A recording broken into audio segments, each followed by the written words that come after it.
അതിരുകളെ കൊണ്ട് നിർവചിക്കപ്പെടുന്നതാണ് പലപ്പോഴും സ്വാതന്ത്ര്യം. എന്ത് ചെയ്യണമെന്ന് നിയമം പറയും, എന്ത് ആഗ്രഹിക്കണമെന്ന് മതം പറയും, എങ്ങനെ പെരുമാറണമെന്ന് സമൂഹം പറയും. അതിലാണ് കഴിഞ്ഞ 10-74 വർഷമായിട്ട് ഒരു സ്ത്രീ കേരളത്തിൽ എൻ്റെ ആഗ്രഹങ്ങളും എൻ്റെ ശരീരവും ഞാനാണ് നിയന്ത്രിക്കുന്നത് എന്ന് ഉറക്കെ പ്രഖ്യാപിച്ചുകൊണ്ട് ജീവിച്ചിട്ടുള്ളത്. എഴുത്തുകാരിയായ, ഡോക്യുമെൻ്ററി മേക്കറായ, മുൻ സെക്സ് വർക്കറായ, ഒരു പക്ഷേ കേരളത്തിലെ ഏറ്റവും സ്വാതന്ത്ര്യത്തോടു കൂടി ജീവിച്ചിട്ടുള്ള സ്ത്രീകളിൽ ഒരാൾ നളിനി ജമീലയാണ് ഇന്നത്തെ നമ്മുടെ സൊറൈല അതിഥി.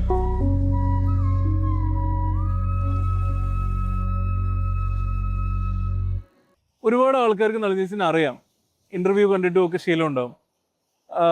പക്ഷെ എന്നാലും എനിക്ക് തോന്നുന്നു ഒരു ചുരുക്കം പേർക്കെങ്കിലും ചിലപ്പം അത്ര പരിചയം ഉണ്ടാവില്ല. അങ്ങനെ പറയുന്നതിൽ ചില പ്രശ്നമുണ്ടെന്ന് എനിക്കറിയാം. കാരണം എന്നോട് ഇന്നാൾ പറഞ്ഞ എനിക്ക് ഓർമ്മയുണ്ട്, പുസ്തകം ഓരോ വർഷവും 2 എഡിഷൻ വെച്ചിട്ട് ഇറങ്ങുന്നു.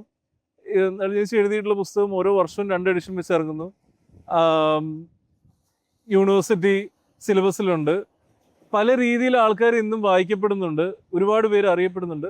എന്നാലും ചുരുക്കം പേർക്കെങ്കിലും ചിലപ്പം അത്ര പരിചയം ഉണ്ടാവില്ല ആരാണ് ഈ കഥാപാത്രം എന്ന്. അവർക്ക് വേണ്ടി നമുക്ക് തുടക്കം തൊട്ട് പറയാം. അവരിത് അറിയുവാണെങ്കിൽ സ്കിപ്പ് ചെയ്തോട്ടെ. കുട്ടിക്കാലം തൊട്ട് തുടങ്ങാം. കുട്ടിക്കാലം വളരെ വളരെ രസമുള്ള, വളരെ വലിയൊരു വീട്ടിലെ അംഗമായിട്ടാണ് ജീവിതം തുടങ്ങിയത്. പക്ഷേ 9-ാം വയസ്സിൽ കൂലിപ്പണിക്ക് ഇറങ്ങേണ്ടി വരുന്നു, പഠിപ്പ് നിർത്തേണ്ടി വരുന്നു. 14-ാം വയസ്സിൽ, 18-ാം വയസ്സിലും മറ്റും വീട് വിട്ട് ഇറങ്ങേണ്ടി വരുന്നു. 24-ാം വയസ്സിൽ ഭർത്താവ് മരിക്കുന്നു. ഈ കാലഘട്ടത്തെ കുറിച്ചിട്ടൊന്ന് പറയൂ. എങ്ങനെയാണ് ഇന്ന് നളിനി ചേച്ചി ഏറ്റവും കൂടുതൽ ഡിഫൈൻ ചെയ്യപ്പെടുന്ന ഒരു എക്സ് വർക്കർ എന്നുള്ള രീതിയിലാണ് അവിടേക്ക് എത്തുന്ന ആ ജേണിയിലേക്ക് ഒന്ന് പറയൂ. ശരിക്കും പറഞ്ഞാൽ അച്ഛൻ പട്ടാളക്കാരനാണ്. അപ്പോൾ ഒരു 75 വർഷം മുന്നേ പട്ടാളക്കാരൻ എന്ന് പറഞ്ഞാൽ ഒരു ബോംബൊക്കെ കയ്യിൽ വെച്ച് നടക്കുന്ന ഒരാളുടെ പവറാണ് അയാൾക്ക്. ആൾക്കാർ പേടിക്കുന്ന, ബഹുമാനിക്കുന്ന അങ്ങനെ ഒരാളാണ്.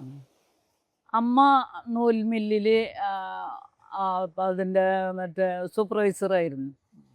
അപ്പോൾ അളകപ്പ നൂൽ മില്ലിൽ എന്ന് പറയണത് ഇന്ത്യയിലെ 2ാം സ്ഥാനമുള്ള ഒരു മില്ലാണ് അത്. അപ്പോൾ അതുകൊണ്ട് തന്നെ അറിയപ്പെടും. പിന്നെ അവിടുത്തെ ഒരു സൂപ്പർവൈസർ എന്ന് പറയുമ്പോൾ അതൊരു പെണ്ണ് സൂപ്പർവൈസർ ആവുക എന്നൊക്കെ പറയുമ്പോൾ ആ കാലഘട്ടത്തിൽ അത് വലിയൊരു അതിശയമാണ്. ദിശന്നോ നടീനോ അങ്ങനെയൊക്കെ പറയുന്ന പ്രശസ്തരായ ഒരാൾ എന്ന് പറഞ്ഞ മാതിരിയാണ്. അപ്പോൾ ഭയങ്കരമായിട്ട് നാട്ടുകാരും വീട്ടുകാരും അല്ലെങ്കിൽ അയൽപ്പക്കക്കാരൊക്കെ ബഹുമാനിച്ചിരുന്നു. പക്ഷെ അതൊരു 8 വയസ്സ് 9 വയസ്സ് വരെ ഉണ്ടായിരുന്നുള്ളൂ. പെട്ടെന്ന് അമ്മയുടെ ജോലി പോയി. അച്ഛൻ്റെ രാഷ്ട്രീയ പ്രവർത്തനമാണ് ജോലി പോകാൻ കാരണം.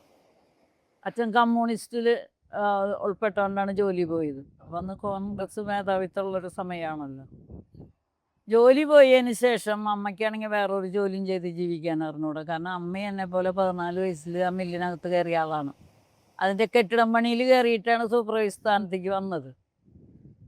അച്ഛനാണെങ്കിൽ പട്ടാളക്കാരനായിരുന്നു എന്നുള്ളതുകൊണ്ട് അച്ഛന് എന്ത് ജോലിയും ചെയ്യാൻ പറ്റില്ല. ഞാൻ പട്ടാളക്കാരനാണ്, അതിൽ പട്ടാളത്തിൽ വലിയൊരു പദവിയൊക്കെ ഉണ്ടായിരുന്നു, ആ പദവിയുള്ള ആളാണെന്നുള്ളൊരു അഹങ്കാരം ഒക്കെ ഉണ്ടായിരുന്നു. അപ്പം ഇവർ രണ്ടുപേരും ജീവിതം തകർന്നു പോയപ്പോൾ ആരും ഒന്നും ഏറ്റെടുക്കാൻ തയ്യാറായില്ല. പിന്നെ എൻ്റെ മൂത്തൊരു ചേട്ടനുണ്ട്.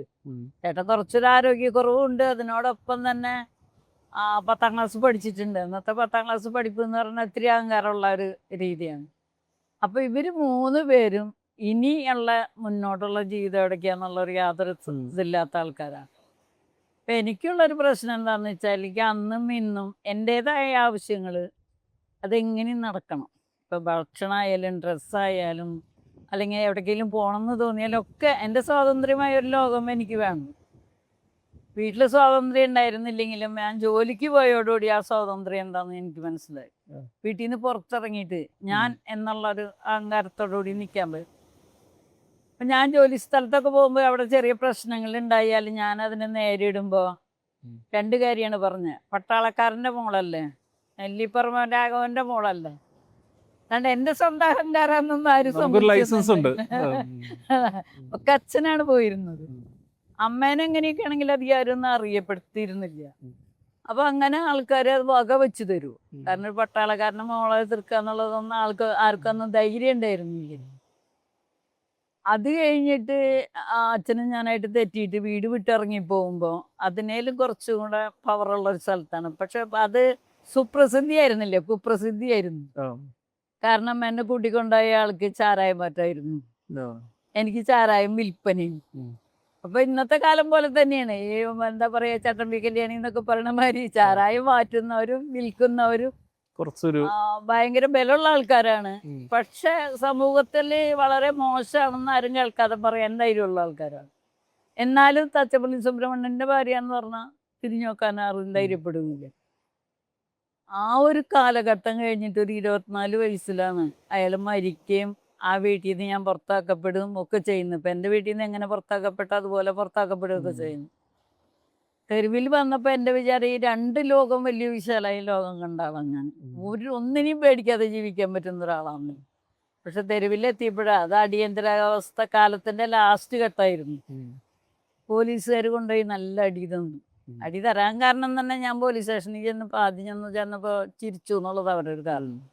പെണ്ണ് ചിരിക്കാൻ പാടില്ല എന്ന് പറയുന്ന ഒരു കാലമാണല്ലോ ഇപ്പോഴത്തെ മാതിരിയല്ല. 50 വർഷം മുന്നൊന്നും പെണ്ണുങ്ങൾ ചിരിക്കാൻ പാടില്ല. അപ്പോൾ ചിരിച്ചു എന്നുള്ള കാരണം അയാൾ ചോദിച്ചതിന് ഞാൻ മറുപടി പറഞ്ഞു.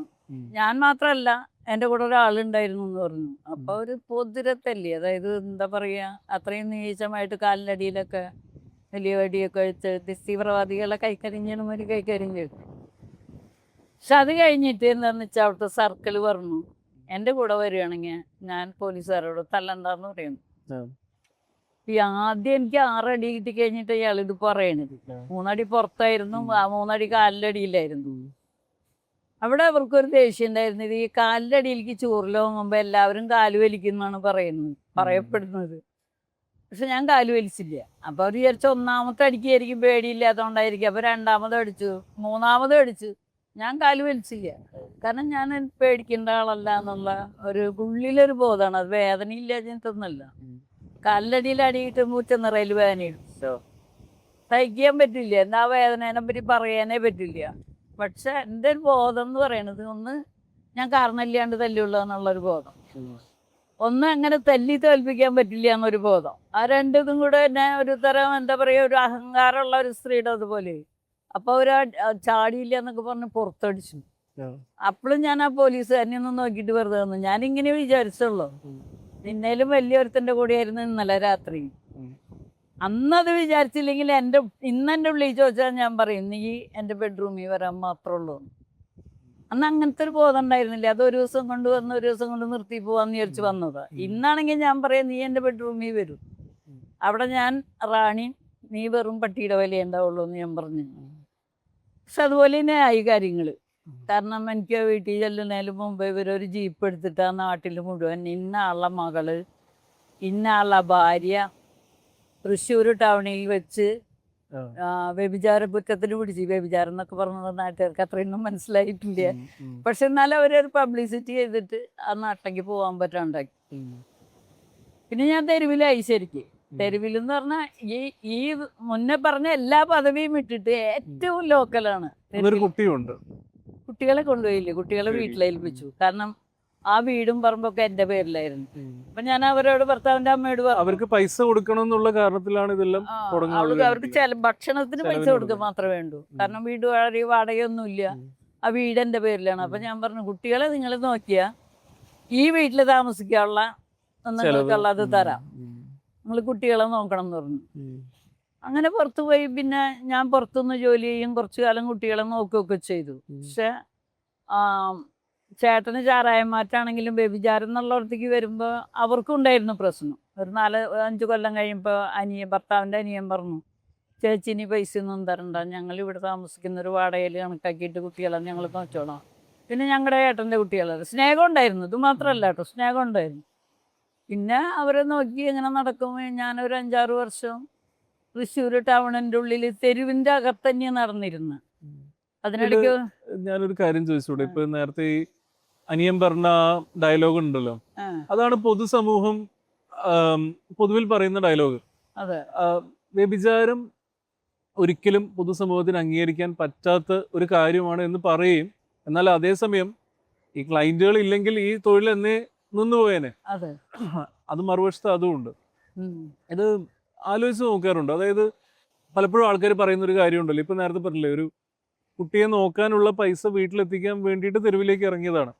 ഒരു നിസ്സഹായ അവസ്ഥയിൽ നിന്ന് ഒരു ആ, ജീവിതത്തിൽ ഒരുപാട് പ്രാരാബ്ദങ്ങൾ വരുന്ന ആ ഒരു മൊമെന്റിൽ നിന്നാണ് ഒരുപാട് പേര് ഈ തൊഴിലിലേക്ക് വരുന്നത് എന്ന് പറഞ്ഞാൽ ശരിയാണോ? അങ്ങനെ പറഞ്ഞാലും പിന്നീട് അത് കഴിഞ്ഞിട്ട് ഒരുപാട് അവസരങ്ങൾ അത് കഴിഞ്ഞ് സാമ്പത്തികമായി മെച്ചം വരുന്ന ഒരു അവസ്ഥയിൽ പോലും അവിടെ നിന്ന് തിരിച്ച് കയറുന്നില്ലല്ലോ ആൾക്കാർ. അല്ല, തിരിച്ചു കയറാത്തത് അത് അവരുടെ കുറ്റമല്ല. ഒരു ദിവസം രാത്രി 6 മണി തൊട്ട് കാലത്ത് 6 മണി വരെ വീട്ടിൽ കയറാത്ത പെണ്ണിന് ആരും എവിടെയും കയറ്റിയിരുന്നില്ല. ഇപ്പൊ തച്ചപ്പള്ളി സുബ്രഹ്മണ്യന്റെ വകയിലാണെങ്കിലും സ്നേഹിതന്മാരും ചാരായന്മാരും കുടിക്കാരൊക്കെ ആയിട്ട് ഒരുപാട് ആൾക്കാരുണ്ടായിരുന്നു. ഞങ്ങളുടെ വകയിലുണ്ടായിരുന്നു. അവരെ പ്രശ്നം ഇതാണ്, വഴി പിഴച്ച് പോയ പെണ്ണ് പുറത്താക്കിയാൽ മാത്രമേ അവർക്ക് നല്ലവരെന്ന് പറയാൻ പറ്റുള്ളൂ. കാരണം നല്ലത് എന്നൊരു വാക്കിന് ചീത്ത എന്നൊരു വാക്ക് അപ്പുറത്തുണ്ടാവുന്നുണ്ട്. അത് അവർ ആദ്യം കാണുക, ആ വഴി പഴച്ചു പോയ ആളെ പിന്നെ തിരിച്ചു കയറ്റാതിരിക്കാന്നുള്ളത്. എന്നെ ഒന്ന് വീട്ടിൽ കയറ്റിയിരുന്നെങ്കിലൊന്നും ആരും അറിയില്ലായിരുന്നു. കാരണം അച്ഛനെയൊക്കെ എന്നെ വന്ന് ചോദ്യം ചെയ്യാനൊന്നും ആരും ഉണ്ടായിരുന്നില്ല. അല്ലെങ്കിൽ ഭർത്താവിൻ്റെ അനിയൻ ശശീനെ ചോദ്യം ചെയ്യാനും ആ നാട്ടിലാരും ഉണ്ടായിരുന്നില്ല. അവനും കുറച്ച് റൗഡി തരൊക്കെ ഉള്ള ആളായി. പക്ഷെ ആൾക്കാരെ പ്രശ്നം ഇതാണ്, വഴി പഴച്ചത്. ബാക്കി എന്തു ആവാം. രാത്രിയിൽ അടുത്ത വീട്ടിൽ ചെറ്റ വിളിക്കാൻ പോവാം, ചാരായം മാറ്റാം, അള്ള പിടിച്ചിട്ട് വന്നിട്ട് കണ്ടാണ് തല്ലാം, അതൊന്നും കുറ്റമല്ല. കുത്തിക്കൊല്ലാം അതുപോലും കുറ്റമല്ല. പക്ഷെ പെണ്ണെന്ന് പറയുമ്പോൾ അവർക്ക് എന്താ പറയുക, ഏകപത്നി വ്രതം ഉണ്ടാവണം. ആ കാഴ്ചപ്പാടിൽ നിന്ന് വലുതായിട്ടൊന്നും ഇന്നത്തെ കാലം മാറിയിട്ടില്ല. ഒരു വലിയ പരിധി വരെ സെക്സ് വർക്കിന് പോയി കഴിഞ്ഞാൽ അതുമായിട്ട് ബന്ധപ്പെട്ട് ഈ ടാബ് ഉള്ളത് കൊണ്ടേ പലരും ഇത് പുറത്തു പറയാൻ മടിക്കും. അതെ. എന്നാൽ അതേസമയം നളിനി ജമീല എന്ന വ്യക്തി അതിനെപ്പറ്റി എഴുതുകയും അതിനെപ്പറ്റി നിരന്തരം ഞാൻ അങ്ങനെ പോയിട്ടുള്ള ഒരാളാണ് എന്ന് സധൈര്യം വിളിച്ചു പറഞ്ഞിട്ടുള്ള ഒരാളാണ്. പബ്ലിക്കിന് മുന്നിൽ അങ്ങനെ ഒരു ഇമേജ് എനിക്ക് ഉള്ളതുകൊണ്ട് എന്താ പ്രശ്നം എന്ന് ചോദിക്കുന്ന ഒരാളാണ്. ഈ മാറ്റം എങ്ങനെയാണ് വന്നതെന്ന് ഓർമ്മയുണ്ടോ? ഞാൻ ഇങ്ങനെ ഒരാളല്ല എന്ന് കളവ് പറയണ്ട, അല്ലെങ്കിൽ ഇത് സമൂഹത്തിൽ നിന്ന് മറച്ചു വെക്കാം എന്നൊരവസ്ഥയിൽ നിന്ന് ഇത് പറയുന്നതിൽ എന്താ തെറ്റ് എന്നൊരു തോന്നലിലേക്ക് വരുന്നത്? അല്ല, ആദ്യത്തെ ദിവസം തന്നെ ഞാനൊരു മുൻ സെക്സ് വർക്കറായിട്ടല്ല എന്നെ പോലീസ് പിടിച്ചത്. ഞാൻ വഴിയിലുണ്ടായിരുന്നു എന്നുള്ളതാണ്. ഞാൻ അന്ന് രാത്രി എൻ്റെ കൂടെ ഉണ്ടായിരുന്നത് ഹൈ ലെവലിലുള്ള ഒരു പോലീസ് ഓഫീസറാണ്. ഇന്നും ശരിക്കും പറഞ്ഞാൽ എനിക്ക് ഈ പോലീസ് ഓഫീസർമാരെ സ്റ്റാൻഡേർഡ് കൂടിയിട്ട് പറഞ്ഞൊന്നും എനിക്കറിഞ്ഞു. പക്ഷെ അയാൾ ശരിയായിട്ട് നിൽക്കുകയും പോലീസ് വണ്ടിയിൽ കയറ്റിക്കൊണ്ടുപോയിട്ട് ഒരു സ്ഥലത്ത് കൊണ്ട് ഇറക്കുമ്പോൾ അതും ശരിയായിട്ട് നിൽക്കുകയും ഉപയോഗിക്കുന്നവരും കാണുന്നവരും കേൾക്കുന്നവരും ഇപ്പം ഞങ്ങളുടെ പണം എടുത്തിട്ട് ഞങ്ങൾ ചായ കുടിക്കുമ്പോൾ ഡ്രസ്സ് വാങ്ങിക്കുകയൊക്കെ ചെയ്യുമ്പോൾ ഗവൺമെൻറ്റിന് നികുതി കിട്ടുന്നില്ലേ? ആ നികുതിയൊക്കെ സ്വീകാര്യമാണ്. പക്ഷെ ഈ ആളാണ് സ്വീകാര്യമില്ലാത്തത്. അപ്പം ഞാൻ വിചാരിച്ചത് എന്താണെന്ന് പറയുക, അങ്ങനെയാണ് ഈ നാട്ടിലെ നീതി എന്ന് വെച്ചാൽ ആ നീതിനെ ഞാൻ മറികടക്കുന്നു. അതെനിക്ക് തോന്നിയിട്ടുള്ള ഒരു കാര്യം. രണ്ടാമത്തെ കാര്യം, ഞാൻ ഈ ബുക്ക് എഴുതുന്ന കാലത്ത് ഞങ്ങൾ സംഘടന ഉണ്ടാക്കിയിട്ട് ആ സംഘടനയിൽ ഉണ്ടാക്കി തുടക്കം കുറിച്ചപ്പോൾ എല്ലാവരും ചോദിച്ചു, സെക്സ് വർക്കേഴ്സിൻ്റെ സംഘടന ഉണ്ടാക്കിയാൽ നിങ്ങൾ ആരാണെന്ന് പറഞ്ഞിട്ട് രജിസ്റ്റർ ചെയ്യാം. ഇപ്പോൾ ഓട്ടോറിക്ഷക്കാരെ അല്ലെങ്കിൽ ചുമട്ട് തൊഴിലാളികൾ അങ്ങനെ പലതും ഉണ്ട്. പക്ഷേ ഇത് എന്ത് പറയും? ഇപ്പം ഞാൻ അവിടുത്തെ ഓഫീസറോടാണ് ആദ്യം പറഞ്ഞത് ഞാനൊരു സെക്സ് വർക്കറാണെന്ന് പറയും. എന്നോട് ചോദിച്ചു ധൈര്യം ഉണ്ടോയെന്ന്. ധൈര്യം ഞാൻ കാണിച്ചു തരാമെന്ന് പറഞ്ഞല്ലോ. അയാളോട് ഞാൻ അങ്ങനെ തന്നെയാണ് പറഞ്ഞത്. അത് ഈ സംഭവം കഴിഞ്ഞിട്ട് കുറേ വർഷം കഴിഞ്ഞിട്ടാണ്. അതായത് 98-ലാണ് ഈ സംഭവം. 99 2000-ൻ്റെ തുടക്കത്തിലാണ് ഈ സംഭവം നടത്തുന്നത്. അപ്പോൾ അന്നുണ്ടായിരുന്ന ഈ 78 അല്ലെങ്കിൽ 79 ഉണ്ടായിരുന്ന അതേ ധൈര്യം തന്നെ എനിക്ക് 2000 ഉണ്ടായിരുന്നു. അവിടെ അതിൻ്റെ ഇടയിലുള്ള എൻ്റെ കുറേ പ്രശ്നങ്ങളുണ്ടെങ്കിൽ അതൊന്നും എൻ്റെ ഉള്ളിൽ നിന്ന് പോയിട്ടില്ല. കാരണം എന്താണെന്ന് വെച്ചാൽ എവിടെയാണ് ഞങ്ങൾ കുറ്റവാളികളാവുന്നത്, എവിടെയാണ് സമൂഹത്തിന് ഞങ്ങൾ വേണ്ടാണ്ടാവുന്നത്? വേണ്ടാത്തൊരു സാധനം യൂസ് ചെയ്യില്ലല്ലോ. നമ്മൾ തെരുവിൽ വന്നാൽ എന്ത് സാധനമാവട്ടെ വേണ്ടാത്തത് വിൽക്കപ്പെടില്ല, അല്ലേ? അതെ. വേണ്ടത് മാത്രമേ വിൽക്കപ്പെടുള്ളൂ, വേണ്ടവരെ തേടി വരുള്ളൂ. പക്ഷെ വരുന്നവൻ വല്ല കാറിലോ അല്ലെങ്കിൽ പാതിരാത്രിയിലോ ഒളിച്ചൊക്കെ വരുന്നൊന്നും ഞങ്ങൾ പബ്ലിക്കായിട്ട് നിൽക്കുന്ന ഒരു ഒറ്റ മാറ്റം മാത്രമേ ഉള്ളൂ. ഈ വരുന്നവനെ പറ്റിയിട്ട് ആ ഒരു 20 വർഷം പഠിച്ച കുറേ കാര്യങ്ങളുണ്ടാവുമല്ലോ. പൊതുസമൂഹം ഒരിക്കലും അംഗീകരിക്കില്ല ഞങ്ങൾക്ക് സെക്സുമായിട്ട് ബന്ധപ്പെട്ട് എന്തെങ്കിലും ചെയ്യാനുണ്ടെന്നോ, സെക്സ് ഞങ്ങൾക്ക് ആവശ്യമുണ്ടെന്നോ, അല്ലെങ്കിൽ പോൺ കാണുന്ന ആൾക്കാർ പോലും പോണിൽ അഭിനയിച്ച ആൾക്കാരെ വീടിനടുത്ത് വന്ന് താമസിക്കുകയോ അല്ലെങ്കിൽ വീട്ടിൽ വാടകയ്ക്ക് ചോദിച്ചു വരികയോ ചെയ്താൽ അനുവദിക്കില്ല. അങ്ങനെയുള്ളൊരു സമൂഹത്തിൽ നിൽക്കുമ്പോഴേ ഈ 20 വർഷം പഠിച്ച പാഠങ്ങൾ എന്താണ്, പ്രത്യേകിച്ച് മലയാളി പുരുഷനെ പറ്റി പഠിച്ച പാഠങ്ങൾ എന്തൊക്കെയാണ്? ശരിക്കും പറഞ്ഞാൽ മലയാളി പുരുഷന്റെ ഏറ്റവും വലിയൊരു ഇത് എന്താണെന്നറിയോ, അവനെല്ലാം വേണം. ഈ ലോകത്തെ ഇപ്പൊ ചന്ദ്രനില പോയി താമസിക്കാൻ സൗകര്യം കിട്ടി അതും വേണം. ഭൂമിയുടെ അടിയിൽ പാതാളത്തില് മഹാബലിയുടെ ഒപ്പം പോയി ഒരു ദിവസം ഡിന്നർ കഴിക്കാൻ പറ്റിയെങ്കിൽ അതും വേണം അവന്. അതായത് അവിടെ നിന്ന് തൊട്ട് ഇവിടം വരെ എല്ലാ സാധനങ്ങളും. പക്ഷെ പുറത്ത് പറയുമ്പോ ഞാൻ മാന്യെന്ന് അവനൊരു സർട്ടിഫിക്കറ്റ് അവന്റെ കയ്യിൽ വെച്ചിട്ടുണ്ട്. നമ്മുടെ കാഴ്ചയിലില്ല എന്നല്ലോ, എന്താ പറയാ, ഇത് ലിപി ഇല്ലാത്ത ഇതൊക്കെ ഭാഷ എന്നൊക്കെ പറയണ മാതിരി അത് മാത്രമേ ഉള്ളൂ. അത് ഞാൻ പറയുന്നത് 100% ആൾക്കാരല്ല, അതിൽ നിന്ന് വ്യത്യസ്തരായ കുറച്ച് ആൾക്കാരുണ്ട്. പക്ഷെ ഭൂരിപക്ഷവും എവിടെയാണ് ഈ സെക്സിന്റെ പീഡനം അല്ലെങ്കിൽ അതിന്റെ വഴക്കും, ചിലപ്പം പീഡനം എന്നാവണമെന്നില്ല, ഞാൻ ഒരു ഉദാഹരണം പറഞ്ഞത്, അതില്ലാത്ത എവിടെയാണ്? സിനിമാ മേഖലയിലില്ലേ, രാഷ്ട്രീയത്തിലില്ലേ? മലയാളിയുടെ ഒരു ഹിപ്പോക്രസിയെ പറ്റിയിട്ടുള്ള ഒരുപാട് കാര്യങ്ങളുണ്ട് പുസ്തകത്തില്. അതിൽ ഏറ്റവും ആദ്യത്തെ അനുഭവം തന്നെ പറയുന്ന ഈ പോലീസുകാരൻ, എനിക്ക് ആ ഡിസ്ക്രിപ്ഷനൊക്കെ ഭയങ്കരമായിട്ട് ഇഷ്ടപ്പെട്ടിട്ടുണ്ടായിരുന്നു അന്നത് വായിക്കുന്ന സമയത്ത്. ഈ വളരെ സുമുഖനും സുന്ദരമായ സുരേഷ് ഗോപിയെ പോലെ വളരെ സുമുഖനും സുന്ദരം ഒരു ഒത്ത പുരുഷൻ, അതും സർക്കാർ ഗസ്റ്റ് ഹൗസിലാണ് കൊണ്ടുപോകുന്നത്, രാമനിലയത്തിൽ കൊണ്ടുപോകുന്നു. അവിടെ അയാള് കുളിച്ച് ഒരു മുണ്ടൊക്കെ എടുത്ത്, കസവ് മുണ്ടാണോ, ഒരു കസവ് മുണ്ടൊക്കെ എടുത്ത് ഒരു സുരേഷ് ഗോപിയെ പോലെ ഒരു കഥാപാത്രം വരുന്നു. അപ്പൊ ഇത് ഒരു പക്ഷേ സമൂഹം പലപ്പോഴും തീർപ്പ് കൽപ്പിക്കുമല്ലോ. ഈ സെക്സ് വർക്ക് അന്വേഷിച്ചു പോകുന്ന ക്ലൈന്റ് എന്ന് നമ്മൾ വിളിക്കുന്ന വിഭാഗം ഇന്ന രീതിയിലുള്ള ആൾക്കാരായിരിക്കും, എന്തെങ്കിലും പെർവേർട്ടായിരിക്കും, എന്തെങ്കിലും മാനസികമായിട്ടുള്ള രോഗങ്ങളുള്ള ആൾക്കാരായിരിക്കും. എന്നാൽ അതേസമയം സ്വന്തം അനുഭവം നേരെ തിരിച്ചാണ്. ഇതൊന്നും അവയാള് മാത്രല്ല, ഞാനൊരു കാര്യം പറയട്ടെ, ഉണ്ണും ബാത്റൂം യൂസ് ചെയ്യും, 2 കാര്യങ്ങളാണ് മനുഷ്യനല്ല. ഉണ്ടാല് ബാത്റൂം യൂസ് ചെയ്യണം അല്ലേ? അതിലേതെങ്കിലും വിരൂപനായ മനുഷ്യനോ സുന്ദരനായ മനുഷ്യനോ ഇത് രണ്ടും വേണ്ടാത്ത ആൾക്കാരുണ്ടോ? ഒരാളെ കാണിച്ചു തരാൻ പറ്റും. ഭക്ഷണം കഴിച്ചു കഴിഞ്ഞിട്ട് നമ്മൾ ബാത്റൂമിൽ പോകണ്ട വേണ്ടെന്ന് പറയുന്ന എത്ര ആൾക്കാരുണ്ട്? വേണ്ട, ഈ സാധനം എനിക്ക് വേണ്ടത് മോശമാണെന്ന് പറയണ്ട, ഇല്ല. അതിന് ഓരോരുത്തരും ഉപയോഗിക്കുന്ന ക്വാളിറ്റി വ്യത്യാസം ഉണ്ടാവും അല്ലേ? അത്രയുള്ളൂ ഈ കാര്യത്തിന്. ഇത് ശരീരത്തിന്റെ ആവശ്യമാണ്, പ്രകൃതിയുടെ ആവശ്യമാണ്. ഇനി ഈശ്വരനാണെങ്കിൽ ഈശ്വരൻ ഉണ്ടാക്കിയതാണ്, മനസ്സിലായേ? അല്ലെങ്കിൽ പ്രകൃതിയിലുള്ളതാണെങ്കിൽ പ്രകൃതി ഉണ്ടാക്കിയതാണ്. അത് ആരും ഇഞ്ചക്ഷൻ ചെയ്തുണ്ടാക്കുന്നതല്ല. ഒന്ന് ഇഞ്ചക്ട് ചെയ്താൽ നിങ്ങൾക്ക് ഒരു ലേഡിയുടെ അടുത്ത് പോകാൻ പറ്റില്ല. അത് അപ്പുറത്തെ ചെറിയ മതിഭ്രമം ഉണ്ടാവാൻ വേണമെങ്കിൽ അല്ലേ? അതിൽ തന്നെ പല ആൾക്കാരും അന്ന് ഈ പുസ്തകത്തിൽ പറയുന്ന പ്രകാരം പല ആൾക്കാരും വരുന്നത് സെക്സിന് വേണ്ടി പോലും അല്ല.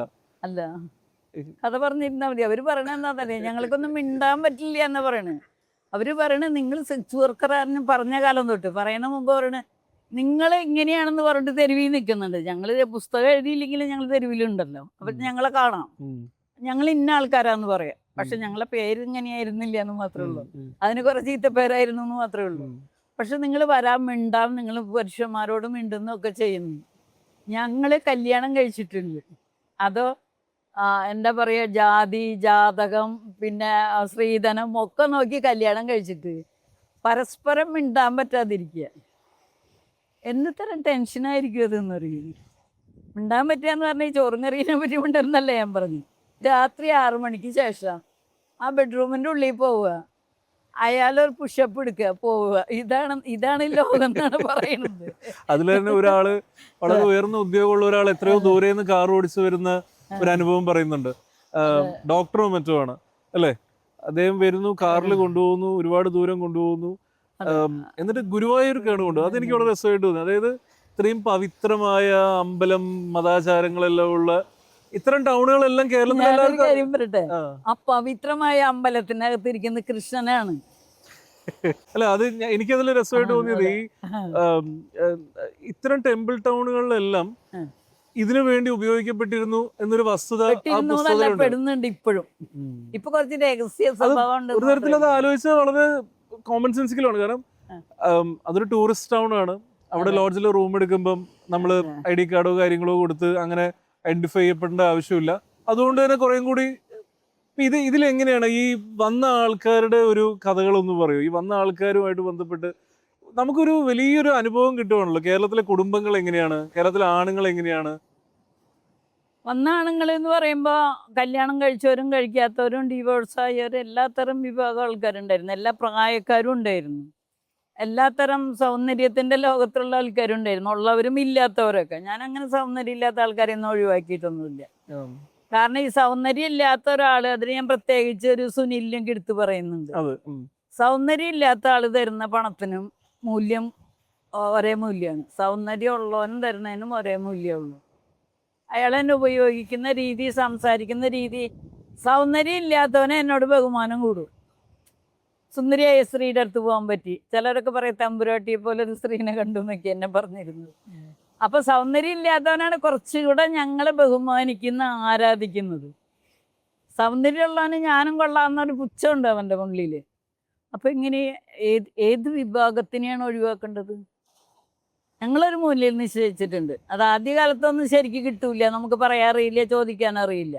ഒരു സെക്സ് വർക്കറായ ആൾ 3 വർഷം അതിൽ വർക്ക് ചെയ്തിട്ട് നിന്നാൽ എല്ലാ അടിതടയും പഠിച്ചിട്ടുണ്ടോ? 18 അല്ല 19 അടവും തികച്ച് പഠിച്ചിട്ടുണ്ടോ? ആദ്യം പണം വാങ്ങിക്കുക, ഇത്ര സമയം സ്പെൻഡ് ചെയ്യുള്ളൂ എന്ന് പറയുക, ഇത്ര സമയത്ത് ഞങ്ങൾ ഇന്നടത്ത് വിടണം എന്ന് പറയാം, ഞങ്ങൾക്ക് ഇന്ന തരം ഭക്ഷണം വേണമെന്ന് പറയുക. അതിലേറ്റവും കൂടുതൽ ഞാൻ പറഞ്ഞിരുന്നത് എനിക്ക് മദ്യം വേണമെന്നാണ്. അന്ന് ഇന്നത്തെ മാതിരി ബാറ് പാതിരാത്രി വരെ ഒന്നും ഉണ്ടായിരുന്നില്ല. ബാറിൻ്റെ പിന്നാമ്പുറത്ത് പോയിട്ട് കതക് തട്ടി വലിക്കണം അന്ന് മദ്യം കിട്ടണമെങ്കിൽ. അപ്പോൾ പലരും പറയും എൻ്റെ അടുത്ത്, ഞാനതിൽ ഒരാളെ മാത്രം അതിൽ കോട്ട് ചെയ്തിട്ടുണ്ട്. അയാൾ പറയും, ഞാനേ രാത്രി 12 മണിക്ക് നിനക്ക് ബാറിൻ്റെ പിന്നിൽ പോയിട്ട് കതക് തുറപ്പിച്ച് മദ്യം വാങ്ങിച്ചു. എൻ്റെ ഭാര്യ ബെഡ്റൂമിൽ ഒരു ഗ്ലാസ് വെള്ളം ചോദിച്ചാൽ ഞാൻ ഇന്നവരെ കൊടുത്തിട്ടില്ലേ. അയാളത് അയാളുടെ യോഗ്യതയായിട്ടാണ് കാണുന്നത്. നമ്മൾ സഹജീവിയാണ് അല്ലേ? ഭാര്യയും ഭർത്താവ് എന്ന് പറഞ്ഞാൽ നമ്മളെ തലമുറകള് പ്രസവിച്ച് നമ്മളെ വംശം നിലനിർത്തേണ്ട എന്തൊക്കെ പറയാനൊക്കെ കുറേ കാര്യം പറയാനുണ്ട്. അതൊക്കെ ചെയ്യേണ്ട സ്ത്രീക്ക് ഒന്നിലെ ഏറ്റവും അടുത്ത കൂട്ടുകാരി, നമ്മുടെ ബെഡ്റൂം വരെ നമ്മളോടൊപ്പം കിടക്കാവുന്ന ഒരാൾ എന്ന് പറഞ്ഞാൽ, അത് വയസ്സുകാലത്ത് വരേക്ക് ഉണ്ടാവുന്ന ഒരാൾ എന്ന് പറഞ്ഞാൽ ഭാര്യയാണ്. അല്ല, ഭാര്യ അല്ലെങ്കിൽ ഭർത്താവ്. അവർക്ക് ഗ്ലാസ് വെള്ളം കൊടുത്തില്ല എന്ന് അയാൾ ഭയങ്കര വലിയൊരു കാര്യം പറഞ്ഞ പോലെ പറയണ്. അപ്പോൾ അവിടെ എന്താണ് ഒരു സമത്വമുള്ള ഒരു നീതി എവിടെയുള്ളത്? സെക്സിനെ പറ്റി ഇത്രയും ഓപ്പൺ ആയിട്ട് സംസാരിക്കുന്ന ആൾക്കാർ നമ്മളെ സമൂഹത്തിൽ വളരെ ചുരുക്കമാണ്. അതിൽ തന്നെ ഈ 74 വയസ്സിലും മറ്റന്നാൾ പിറന്നാളാണോ? ആഗസ്റ്റ് 18 മറ്റോ? ആഗസ്റ്റ് 18 അത് ക്രിയേറ്റ് ചെയ്ത എൻ്റെ അതാണ്. ഞാൻ ശരിക്കും പറഞ്ഞാൽ ജൂണിലാണ് ജനിച്ചത്. ജൂണിലാണ്. അപ്പം ഞാൻ പറഞ്ഞത്, ഇത് ഇത്രയും സെക്സിനെ പറ്റി ഓപ്പൺ ആയിട്ട് സംസാരിക്കുന്ന ആൾക്കാർ കേരളത്തിൽ വളരെ കുറവാണ്, സമൂഹത്തിൽ തന്നെ വളരെ കുറവാണ്. അപ്പോഴാണ് 74 വയസ്സിൽ വളരെ ഓപ്പൺ ആയിട്ട് ഇപ്പോഴും സംസാരിക്കുന്നത്. അതുകൊണ്ട് ചോദിക്കുകയാണ്, ഈ മലയാളിയുടെ ഒരു സെക്ഷൽ ഫാന്റസി എന്തൊക്കെയാണ്? ഈ സാധാരണ മനുഷ്യരിൽ നിന്നിട്ട് അവർക്ക് വലിയ വ്യത്യാസമൊന്നുമില്ല. അവർക്ക് ഒരു അല്പം സൗന്ദര്യബോധം, കുറച്ച് വൃത്തി, മൂന്നാമതായിട്ട് അവർക്ക് ഭാര്യ ഇല്ലാത്ത ഒരാളുള്ള സൗഹൃദം, മറ്റൊരാളെ അറിയാതിരിക്കാൻ ശ്രമിക്കുക, അത്ര തന്നെ അവർക്കുള്ളൂ. പക്ഷെ ഇവര് അതൊരു വലിയ ആറ്റം ബോംബ് എടുത്ത് തലയിൽ വെച്ച് നടക്കുന്ന മാതിരിയാണ് നടക്കുന്നത്. ഒരു പെണ്ണിനെ നിന്നെ എന്നാളെ കൂടെ കണ്ടെന്നുണ്ടാ, നീ ഒന്ന് പോടാ, അത് വഴിയിൽ വെച്ചിട്ട് എങ്ങനെയോ ഞാനൊന്നും മിണ്ടിയതാണ്, നീ ഇതൊന്നും വേണ്ടാത്തൊന്നും ചെയ്യുന്നത് എന്നെ ഭാര്യയോട് പറയല്ലേ എന്ന് പറയും. ഇതേ കാര്യം കന്നഡക്കാരൻ പറയില്ല. ഉദാഹരണം കർണാടകയിൽ ഞാൻ താമസിക്കുന്ന സമയത്ത് അവിടെ കുറച്ച് കൃഷിക്കാരുണ്ടായിരുന്നു. അപ്പൊ അവരെ കൃഷി സാധനങ്ങൾ അന്നന്നത്തെ വിളവെടുക്കുക, ചെറിയ കൃഷിക്കാരാണ്. എൻ്റെ വീടിൻ്റെ മുറ്റത്തോടെ പോവുക. അപ്പോൾ ഞാൻ അവിടെ പബ്ലിക്കായിട്ട് ഈ തൊഴിൽ ചെയ്യുന്ന ആളാണെന്നറിയാം. കാരണം ഞാൻ ഒരു വീട്ടിൽ താമസിക്കുന്നു, എനിക്കൊരു 5 രൂപ വേണമെന്ന് തോന്നുന്നു. 5 രൂപ എന്ന് പറഞ്ഞാൽ ഇന്നൊരു 5000 രൂപയുടെ ഫലം ഉണ്ട് കേട്ടോ. വേണമെന്ന് തോന്നിയാൽ ഞാൻ ഇവിടെ നിന്ന് ഇറങ്ങിയിട്ട് ആ വീട്ടിൽ പോയിട്ട് ജോലി ചെയ്യുന്നു, തിരിച്ചു വരുന്നു. എല്ലാവർക്കും അറിയാം എന്നെ. അവിടെ എന്നോട് സംസാരിച്ചിട്ട് ഞാനൊരു 30-ൻ്റെയൊക്കെ ടൈമിലാണ്, 28 മുതൽ 30-ൻ്റെയൊക്കെ ടൈമിലാണ്. ഒരാളുടെ ഭാര്യമാരെങ്കിലും എന്നോട് സംസാരിച്ചുകൊണ്ട് വഴക്കുണ്ടാക്കിയിട്ടില്ല. വഴക്കുണ്ടാക്കിക്കാൻ പിറ്റേ ദിവസം അയാൾ അവിടെ നിൽക്കുമ്പോൾ പച്ചക്കറി ചോദിച്ചാൽ ഞാൻ പോവാണെന്ന് പറഞ്ഞ് ഓടിപ്പോയാൽ. സെക്സിൽ ഏതെങ്കിലും തരത്തിൽ വിചിത്രമായിട്ടുള്ള റിക്വസ്റ്റുകൾ വരിക, വിചിത്രമായിട്ടുള്ള ആവശ്യങ്ങൾ പ്രകടിപ്പിക്കുക, അങ്ങനെയൊക്കെ ഉണ്ടായിട്ടുണ്ടോ? അല്ല, അത് ശരിക്കും പറഞ്ഞാൽ ഇപ്പോഴും നടക്കുന്നുണ്ട്. ഞാനിപ്പോൾ പറഞ്ഞില്ലേ, ഞാനൊരു 3.5 ലക്ഷത്തിൻ്റെ ആവശ്യത്തിന് ഫേസ്ബുക്കിൽ എൻ്റെ സുഹൃത്തുക്കൾ തരുന്നിട്ട് ഇട്ടു എന്ന് പറഞ്ഞില്ല. 1500 പേര് അതിന് ശേഷം വിളിച്ചു. ഈ 3 മാസത്തിനുള്ളിൽ, 2.5 മാസത്തിനുള്ളിൽ അവർ ചോദിച്ചൊരു ചോദ്യമുള്ളൂ, ഞങ്ങൾക്ക് ആ കാര്യം പറഞ്ഞു തരുമെന്ന്, ഞങ്ങൾക്ക് ഈ കാര്യം പറഞ്ഞു തരുമോ, ഞങ്ങൾക്ക് ഒരാളെ കൂട്ടിക്കൊടുക്കാൻ തരും, പിന്നെ ഈ ഓറൽ സെക്സ് പോലെയുള്ള കുറേ ഇതായിട്ട്. കാരണം ഞാൻ ഈ ഓറൽ സെക്സിന് താല്പര്യപ്പെടുന്ന ആളല്ല. ഒരു പുരുഷന്റെ കൂടെ കുറേ സമയം സ്പെൻഡ് ചെയ്യാൻ താല്പര്യപ്പെടുന്ന ആളാണ്. നളിനി ജമീലയ്ക്ക് ചില ലിമിറ്റേഷൻസ് ഉണ്ട്. അതെ. എനിക്കെന്ന് പറഞ്ഞാൽ സത്യം പറഞ്ഞാൽ നല്ല പ്രായത്തിൽ പോലും എനിക്കത് അമിതമായൊരു സെക്സ് എൻ്റെ ശരീരത്തിൽ ഉണ്ടായിരുന്നില്ല. എനിക്ക് അത് തന്നെയല്ല, എനിക്ക് എന്തിനും സഹിക്കാൻ പറ്റാത്ത ഒരാളാണ്. ഇപ്പം നിങ്ങൾക്ക് എന്നെ കെട്ടിപ്പിടിക്കണമെന്ന് തോന്നുമ്പോൾ എനിക്ക് തോന്നുന്നില്ല. ഞാനവിടെ നോ പറയും. നിങ്ങളായിട്ടുള്ള കണക്ഷൻ വിട്ടു പോകുന്നുള്ള പേടിയില്ല. ക്ലയൻറ്റ് വന്നാലും ഞാൻ പറയും, നോക്കൂ ഞാൻ ഇങ്ങനെയൊക്കെയുള്ള കുറച്ച് സമയം സ്പെൻഡ് ചെയ്യുള്ളൂ. നിങ്ങൾക്ക് കുറച്ച് അധികം സമയം വേണ്ടതാണെങ്കിൽ ഞാൻ അടുത്ത് നിൽക്കുന്ന ആരെങ്കിലും പരിചയപ്പെടാം. അല്ലെങ്കിൽ നിങ്ങൾക്ക് ഓറലാണ് വേണ്ടതെന്ന് വെച്ചാൽ അതിന് ഞാൻ ഒരാളെ പരിചയപ്പെടാം. കാരണം ഞാൻ ഈ ഫീൽഡിൽ നിന്നുള്ള പരിചയത്തിനുള്ളത്. അതെന്താ നിങ്ങളത് ചെയ്യാത്തത്? ഞാൻ പറഞ്ഞു എനിക്ക് താല്പര്യമില്ല. എനിക്ക് ആ പ്രവൃത്തിയോട് താല്പര്യമില്ല. എനിക്ക് നിങ്ങൾക്ക് ഒന്നിന് പകരം 2-3 പ്രാവശ്യം വേണമെന്ന് പറഞ്ഞാൽ നിങ്ങൾ എത്ര പണം തരാമെന്ന് പറഞ്ഞാൽ അവിടെ ഞാൻ സ്പെൻഡ് ചെയ്യും. ഇത് പലതും വിവാഹത്തിൽ ആ ഒരു സ്വാതന്ത്ര്യം ഇല്ലാത്തതുകൊണ്ടല്ലേ അവര് ഇതിൽ വരുന്നത്. അത് അങ്ങനെ ഫീൽ ചെയ്തിട്ടുള്ള സന്ദർഭങ്ങൾ ഉണ്ടായിട്ടുണ്ടാവില്ല ഉറപ്പായിട്ടും. അല്ല, അവർക്ക് ഫീൽ ചെയ്യുന്നുണ്ട്. അതിനാണല്ലോ ഞാൻ അതിന് താല്പര്യമുള്ള മറ്റൊരാളോട് അതിന്റെ ഒരു ഉദാഹരണം പറയും. വിവാഹത്തിൽ അവരുടെ സ്വാതന്ത്ര്യം ഇല്ലായ്മ നമുക്ക് പ്രകടമായിട്ട് മനസ്സിലായുള്ള. അല്ല, വിവാഹത്തിൽ താല്പര്യമില്ലായകയല്ല കൂടുതൽ ആൾക്കാർ വരുന്നത്. വിവാഹത്തിൽ ഇപ്പോൾ കുറച്ചധികം സമയമായാലും ചില ഭാര്യമാർക്ക് കിട്ടാത്ത ഒരുപാട് ആൾക്കാരുള്ളതുകൊണ്ട് അത് അവർ സമ്മതിക്കും. പക്ഷേ ഇയാളെ ഒരു നിമിഷത്തിൽ എന്താ പറയുക, നമ്മുടെ ശരീരം ഉണരും, അവരുടെ ശരീരം ഉറങ്ങും ചെയ്യുന്നൊരവസ്ഥ വരുമ്പോൾ ഭാര്യമാർക്ക് ആ തൃപ്തി ഉണ്ടാവും. അപ്പോഴാണ് ഇവർ തമ്മിൽ അധികം പ്രശ്നങ്ങൾ വരുന്നതായിട്ട് ഞാൻ കണ്ടിട്ടുള്ളത്. ഒരുവിധം ശബ്ദം കൊണ്ട് ഇടപെടാം. ഞാൻ പറയുന്നത് സംസാരിക്കുക പരസ്പരം. അവളെ ഇഷ്ടപ്പെടുന്നില്ല ഇല്ലെങ്കിൽ പോലും നിന്നെ എനിക്ക് ഭയങ്കര ഇഷ്ടമാണെന്ന് പറയും. അങ്ങനെ കുറേ കാര്യങ്ങളൊക്കെ ഉണ്ടല്ലോ. നീയാണ് എൻ്റെ എല്ലാം എന്ന് പറയാ. ഈ സാഹിത്യമൊക്കെ പഠിക്കണം കല്യാണം കഴിക്കണമെങ്കിൽ കേട്ടോ. നല്ല സാഹിത്യം പഠിക്കണം. അപ്പം അങ്ങനെ അത് എല്ലാവർക്കും ചിലപ്പോൾ ആ സാഹിത്യം പറ്റില്ല. സാഹിത്യം പറ്റാത്ത ഒരാളടുത്ത് നിങ്ങൾ സാഹിത്യം പറയുമ്പോൾ പോയിക്കെന്ന് ഉറങ്ങിക്കാന്ന് പറയും. അത് വേറെ വിഷയം. അപ്പം അങ്ങനെ ഒരു മെരുക്കിയെടുക്കൽ എന്നൊരു രീതിയുണ്ട്. അപ്പം അത് പരസ്പരം പറ്റാത്തവർ വേഗം അതിനോട് വെറുപ്പ് വരും. ഇപ്പം എനിക്ക് തോന്നുന്നത് എനിക്ക് ഈ വെറുപ്പ് വരാൻ കാരണം എന്താണെന്നറിയും, അവരുടെ ഭാഗത്തുനിന്ന് പരിഗണന ഒരിക്കലും ഉണ്ടാവില്ല. ഒരു ക്ലയൻറ്റിൻ്റെ ഭാഗത്തുനിന്ന് അത് ഉണ്ടാവില്ല എന്ന് പറഞ്ഞാൽ എന്നെ സംബന്ധിച്ചിടത്തോളം ഒരു 25% ആൾക്കാരുള്ളൂ. 75% ആൾക്കാരും ഇതായിട്ടുള്ള പരിഗണനയുള്ള ആൾക്കാരാണ്. അവർക്കെന്ന് പറഞ്ഞാൽ ചില ആൾക്കാർക്ക് സംസാരിക്കുന്നവരോട് മിണ്ടിക്കൊണ്ടിരിക്കാൻ ഇഷ്ടമാണ്, കുറേ കഥ പറയാൻ ഇഷ്ടമാണ്. അല്ലെങ്കിൽ അവർക്ക് കിട്ടാത്ത അവരൊരു ബോധം ഉണ്ടാവില്ല, ഇത്ര സൗന്ദര്യമുള്ള പെണ്ണ് എനിക്ക് കിട്ടൂല എന്നൊക്കെ കുറേ ഉണ്ടല്ലോ. പിന്നെ ഞാൻ പെട്ടെന്ന് ദേഷ്യം കാണിക്കില്ല. എൻ്റെ ഉള്ളിൽ ഭയങ്കര ദേഷ്യം ഉണ്ടാവും. ശല്യം ഇയാളൊന്ന് എണീറ്റ് പോയാൽ മതി എന്നൊക്കെ തോന്നിയാലും ഞാനത് കാണിക്കൂല. കാരണം എനിക്കൊരു ബോധമുണ്ട് അയാൾ ഇങ്ങനത്തെ കുറേ കാര്യം കിട്ടാണ്ടാണല്ലോ നമ്മുടെ അടുത്ത് വരുന്നത്. അങ്ങനെയാണ് ഞാൻ സെക്സ് വർക്കറിൽ ഒരു കൗൺസിലിങ് ചെയ്യുന്ന ഒരാളായിട്ട് മാറിയത്. ഒരു തെറാപ്പിസ്റ്റിനെ പോലെ. അതെ, ഞാൻ ചോദിക്കും ഭാര്യയുണ്ടോ ചോദിക്കും. ചില അപ്പോഴൊക്കെയാണല്ലോ പറയണത് 12 മണിക്ക് എനിക്ക് കള്ള് മേടിച്ച് വരും ഭാര്യയ്ക്ക് വെള്ളം കൊടുക്കില്ല എന്ന് പറഞ്ഞവരൊക്കെ ഞാൻ കണ്ടുപിടിക്കുന്നത് അങ്ങനെയാണ്. അപ്പോൾ പറയും, ഞാൻ ചോദിക്കും നിങ്ങൾക്ക് നല്ലൊരു ഭാര്യ ഉണ്ടാവില്ല, ഇളെ കാണുമ്പോൾ അറിയാമല്ലോ, അല്ലെങ്കിൽ നല്ലൊരു ഭാര്യ എന്നല്ല ഞാൻ പറയണ, അവരായിട്ട് ഇതായിട്ട് പോകുന്ന. അപ്പോൾ പറയും അവൾക്ക് അങ്ങനെയാണ്, അവൾക്ക് ഭയങ്കര ഉറക്കണം അല്ലെങ്കിൽ ഇങ്ങനെ കുറേ കാര്യങ്ങൾ. അപ്പോൾ ഞാൻ പറയും നിങ്ങളെ കാണുമ്പോൾ അവർക്ക് ഉറക്കം വരുന്നുണ്ടെങ്കിൽ നിങ്ങൾ അവർക്ക് സഹിക്കാൻ പറ്റാത്തതുകൊണ്ടാണ്. നിങ്ങൾ വരുമ്പോൾ അവർക്ക് എന്താണ് ഇഷ്ടം എന്നുള്ള ചോദ്യങ്ങൾ ഉണ്ടാവുക. അവർക്ക് ഇഷ്ടമുള്ള സമയത്ത് അല്ലെങ്കിൽ അവർ കിച്ചണിൽ നിന്ന് ഭയങ്കര ക്ഷീണിച്ച് വരുമ്പോൾ നിങ്ങൾ ഒന്ന് ഷെയർ ചെയ്താൽ മാറാവുന്നുള്ളൂന്നത് ഇതേ ആൾക്കാർ എൻ്റെ അടുത്ത് തിരിച്ചു വന്ന് പറഞ്ഞിട്ടുണ്ട്. ചേച്ചി പറഞ്ഞു കേട്ടിട്ട് ഒരാളൊക്കെ വന്നിട്ട് പറഞ്ഞ, ചേച്ചി ഇനി ഞാൻ ചേച്ചീനെ വിളിക്കാൻ പറ്റില്ല കേട്ടോ എന്ന് പറഞ്ഞു. അപ്പോൾ എന്താ കല്യാണം കഴിക്കാൻ പോകുന്നു? അല്ല, ഞാനിപ്പോൾ എല്ലാം പഠിച്ചില്ലേ, ഇനി എനിക്ക് കല്യാണം കഴിക്കാൻ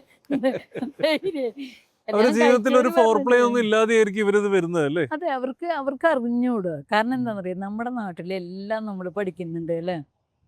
നമ്മൾ നമ്മൾ ഉടുക്കുന്ന തുണി അതെവിടെ ഉണ്ടാക്കുന്ന, എങ്ങനെ ഉണ്ടാക്കുന്ന, അതിൻ്റെ ക്വാളിറ്റി എന്താണ്, അതെങ്ങനെ തയ്ക്കാം, എവിടെ പോകാമെന്നൊക്കെ നമുക്ക് വരുന്നുണ്ട് അല്ലേ. നമ്മളെ ജീവിതത്തിലെ ഇടപഴകലുകൾ എന്നുള്ളൊരിത്, ഇപ്പം നമ്മൾ അഭിനയമാണെങ്കിൽ അഭിനയം പഠിക്കാം, ക്യാമറ വർക്ക് പഠിക്കാം അല്ലേ. പരസ്പരം മനുഷ്യർ തമ്മിലൊരു ഐക്യം ഉണ്ടാവാൻ എനിക്ക് ശരിക്കും പറഞ്ഞാൽ സുരക്ഷാ പ്രോജക്റ്റിൽ എനിക്ക് അഡ്വക്കേസി ആയിരുന്നു കേട്ടോ. സംഘടനയിൽ ഞാൻ വർക്ക് ചെയ്യുമ്പോൾ ഒരു 2009 മുതൽ അഡ്വക്കേസിയാണ് ഞാൻ ചെയ്തിരുന്നത്. 2006 മുതൽ. ഈ അഡ്വക്കേസി എന്ന് പറയുമ്പോൾ ഈ വർക്കിന് പോണ പെണ്ണുങ്ങൾക്ക് മാത്രമല്ല, എന്താ കർണാടകയിലൊക്കെ ആണുങ്ങൾ ക്ലയൻ്റ് ആയിട്ടുള്ളവരും അല്ലാത്തവരും നമ്മളടുത്ത് ഒരുപാട് കാര്യങ്ങൾക്ക് വരും. അപ്പോൾ എനിക്ക് അഡ്വക്കേസി ആയിരുന്നു എനിക്ക് തന്നിരുന്നവർ. അപ്പോൾ അവർ തന്ന് സംസാരിച്ച് പോയിട്ട് അവരാണെങ്കിൽ ഇവിടെ കേരളത്തിലുള്ളവരാണെങ്കിൽ പറയും ചേച്ചിയുടെ അടുത്ത് നിൽക്കുമ്പോൾ അവർക്ക് അതിനെ പറ്റി ഒരു വാക്ക് പറയാനോടാ ഞങ്ങൾക്ക് ഭയങ്കര എനർജിയാന്ന് പറയും. എനർജി ഒന്നല്ല, അവർക്ക് മിണ്ടാനൊരു സ്ഥലമില്ലാത്തടത്ത് മനസ്സിലായി. മിണ്ടാൻ പറ്റുമ്പോൾ ഉണ്ടാവുന്നൊരു സുഖം ഉണ്ടല്ലോ. കേരളത്തില് മറ്റ് ജോലികൾ എടുത്ത് ജീവിച്ച സ്ത്രീകളെക്കാളും ഏതെങ്കിലും തരത്തിൽ സ്വാതന്ത്ര്യം കൂടുതൽ അനുഭവിക്കാൻ പറ്റിയെന്നോ അല്ലെങ്കിൽ ഒരു വൈവിധ്യമാർന്ന ഒരു ജീവിതം ഉണ്ടായിരുന്നു തീർച്ചയായിട്ടും പറ്റിയിട്ടുണ്ട്. അത് എനിക്ക് മാത്രമൊന്നുമല്ല. ഞാൻ എൻ്റെ വീട് കല്ലൂരാന്ന് പറയുമ്പോൾ തൃക്കൂര് എന്ന് പറഞ്ഞ സ്ഥലത്ത് 4-5 വനിതകൾ, ഒരാളല്ല 4-5 വനിതകൾ ഒരു വട്ടത്തിൽ, ആ വായനശാലയുടെ വട്ടത്തില് ഇതേ സ്വാതന്ത്ര്യം അനുഭവിച്ച് ജീവിച്ചിട്ടുണ്ട് അവര്. ഒരാളിപ്പോ മരിച്ചുപോയി. അവരുടെ പേര് കൊച്ചുകുട്ടിന്നായിരുന്നു. 13-ാം വയസ്സിലാണ് ഒരു കുറച്ച് പ്രായം കൂടിയ ഒരാൾ അവരെ ഉപദ്രവിച്ചത് ക്രിസ്ത്യാനിയാണ്. അയാൾ ആ ഗർഭം ഏറ്റെടുക്കില്ല എന്ന് പറഞ്ഞു. അവൾ പറഞ്ഞത് എന്താണെന്നറിയാം, നീ ഗർഭം ഏറ്റെടുക്കണ്ട, പക്ഷെ നിന്റെ കുട്ടീനെയും ഞാൻ വളർത്തും, നിന്റെ പേരും പറഞ്ഞ് നിന്റെ കൺമുന്നിൽ ജീവിക്കുന്നു പറഞ്ഞു. കാരണം അയാളുടെ വീട് തെക്കോട്ട് നോക്കിയിട്ടായിരുന്നു, ഇവളുടെ വീട് പടിഞ്ഞാട്ട് നോക്കിയിട്ടാണ്. വീടിൻ്റെ മുറ്റത്ത് ഓപ്പോസിറ്റാണ് ആ സ്ത്രീ താമസിച്ചിരുന്നത്. ഇപ്പം മരിച്ചിട്ട് കുറച്ച് സമയമായെന്ന് ഞാൻ പറഞ്ഞു കേട്ടു. അവനൊന്നും ചെയ്യാൻ പറ്റിയില്ല അവിടെ. അപ്പം ആ കൊച്ചുകുട്ടിക്കാണ് ശരിക്കും പറഞ്ഞാൽ ആദ്യ ധൈര്യം ഉണ്ടായത്. അതുപോലെ കുറച്ച് സ്ത്രീകളുണ്ടായിരുന്നു. ചിലർ പച്ചക്കറിയുടെ മറവിൽ, വേറെ ബിസിനസ്സിൻ്റെ മറവിൽ ചെയ്തവരും പബ്ലിക് എല്ലാവർക്കും അറിയായിരുന്നു. ചാരായത്തിൻ്റെ മറവിലും ഇത് തന്നെയാണ് നടക്കുന്നത്. ഇപ്പം ഞാനൊക്കെ അപ്പോൾ പോവാതിരുന്നത് തച്ചപ്പള്ളി സുബ്രൻ്റെ ഭാര്യ ആയതുകൊണ്ട്.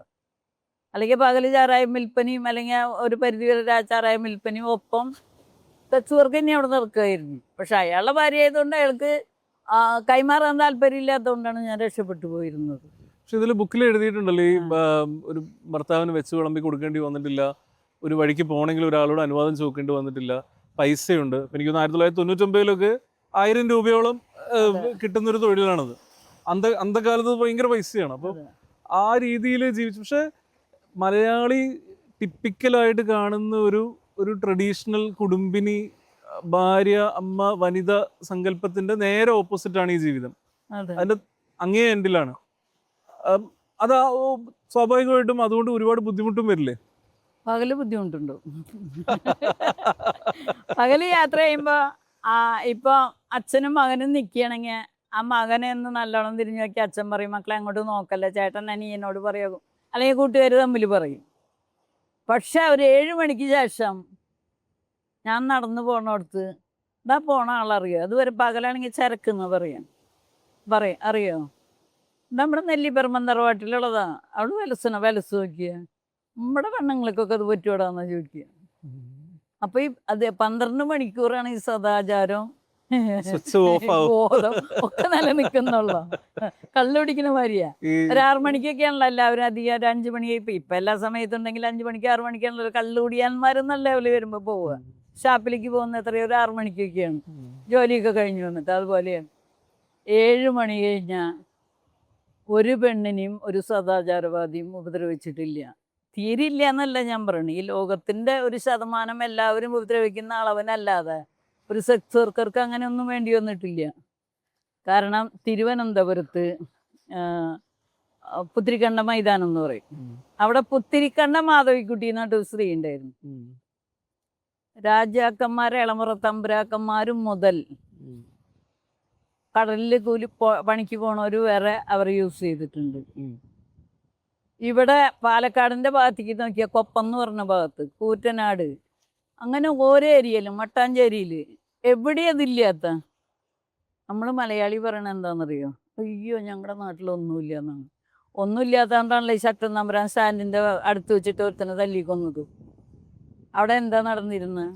അവിടെ ഓരോ ഏരിയ ഓരോ ക്ലാസ്സിന് വേണ്ടി മാർക്ക് ചെയ്തത്. അതായത് KSRTC സ്റ്റാൻഡിന് മുന്നിൽ നിൽക്കുന്ന ഒരു റേറ്റ്, ശക്തൻ തമ്പുരാന്റെ അവിടെ നിൽക്കുന്ന വേറൊരു റേറ്റ് അല്ലേ? അങ്ങനെ ആ രീതിയിൽ. അത് ശരിക്കും പറഞ്ഞാൽ ഈ ഗുരുവായൂരുണ്ട്. അത് ഗുരുവായൂർ റെയിൽവേ സ്റ്റേഷന്റെ എൻഡിൽ പോയി നിൽക്കുമ്പോൾ മോളി എന്ന് പറഞ്ഞിട്ടൊരു സ്ത്രീ ഉണ്ട്.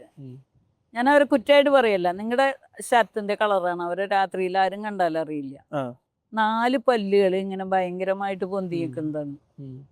ആ വായേന്ന് പല്ല് പൊന്തിക്കുന്നതുകൊണ്ട് തന്നെ ഒരു മരി അതിങ്ങനെ ഉമി നീര് പുറത്തേക്ക് ഒഴുകും.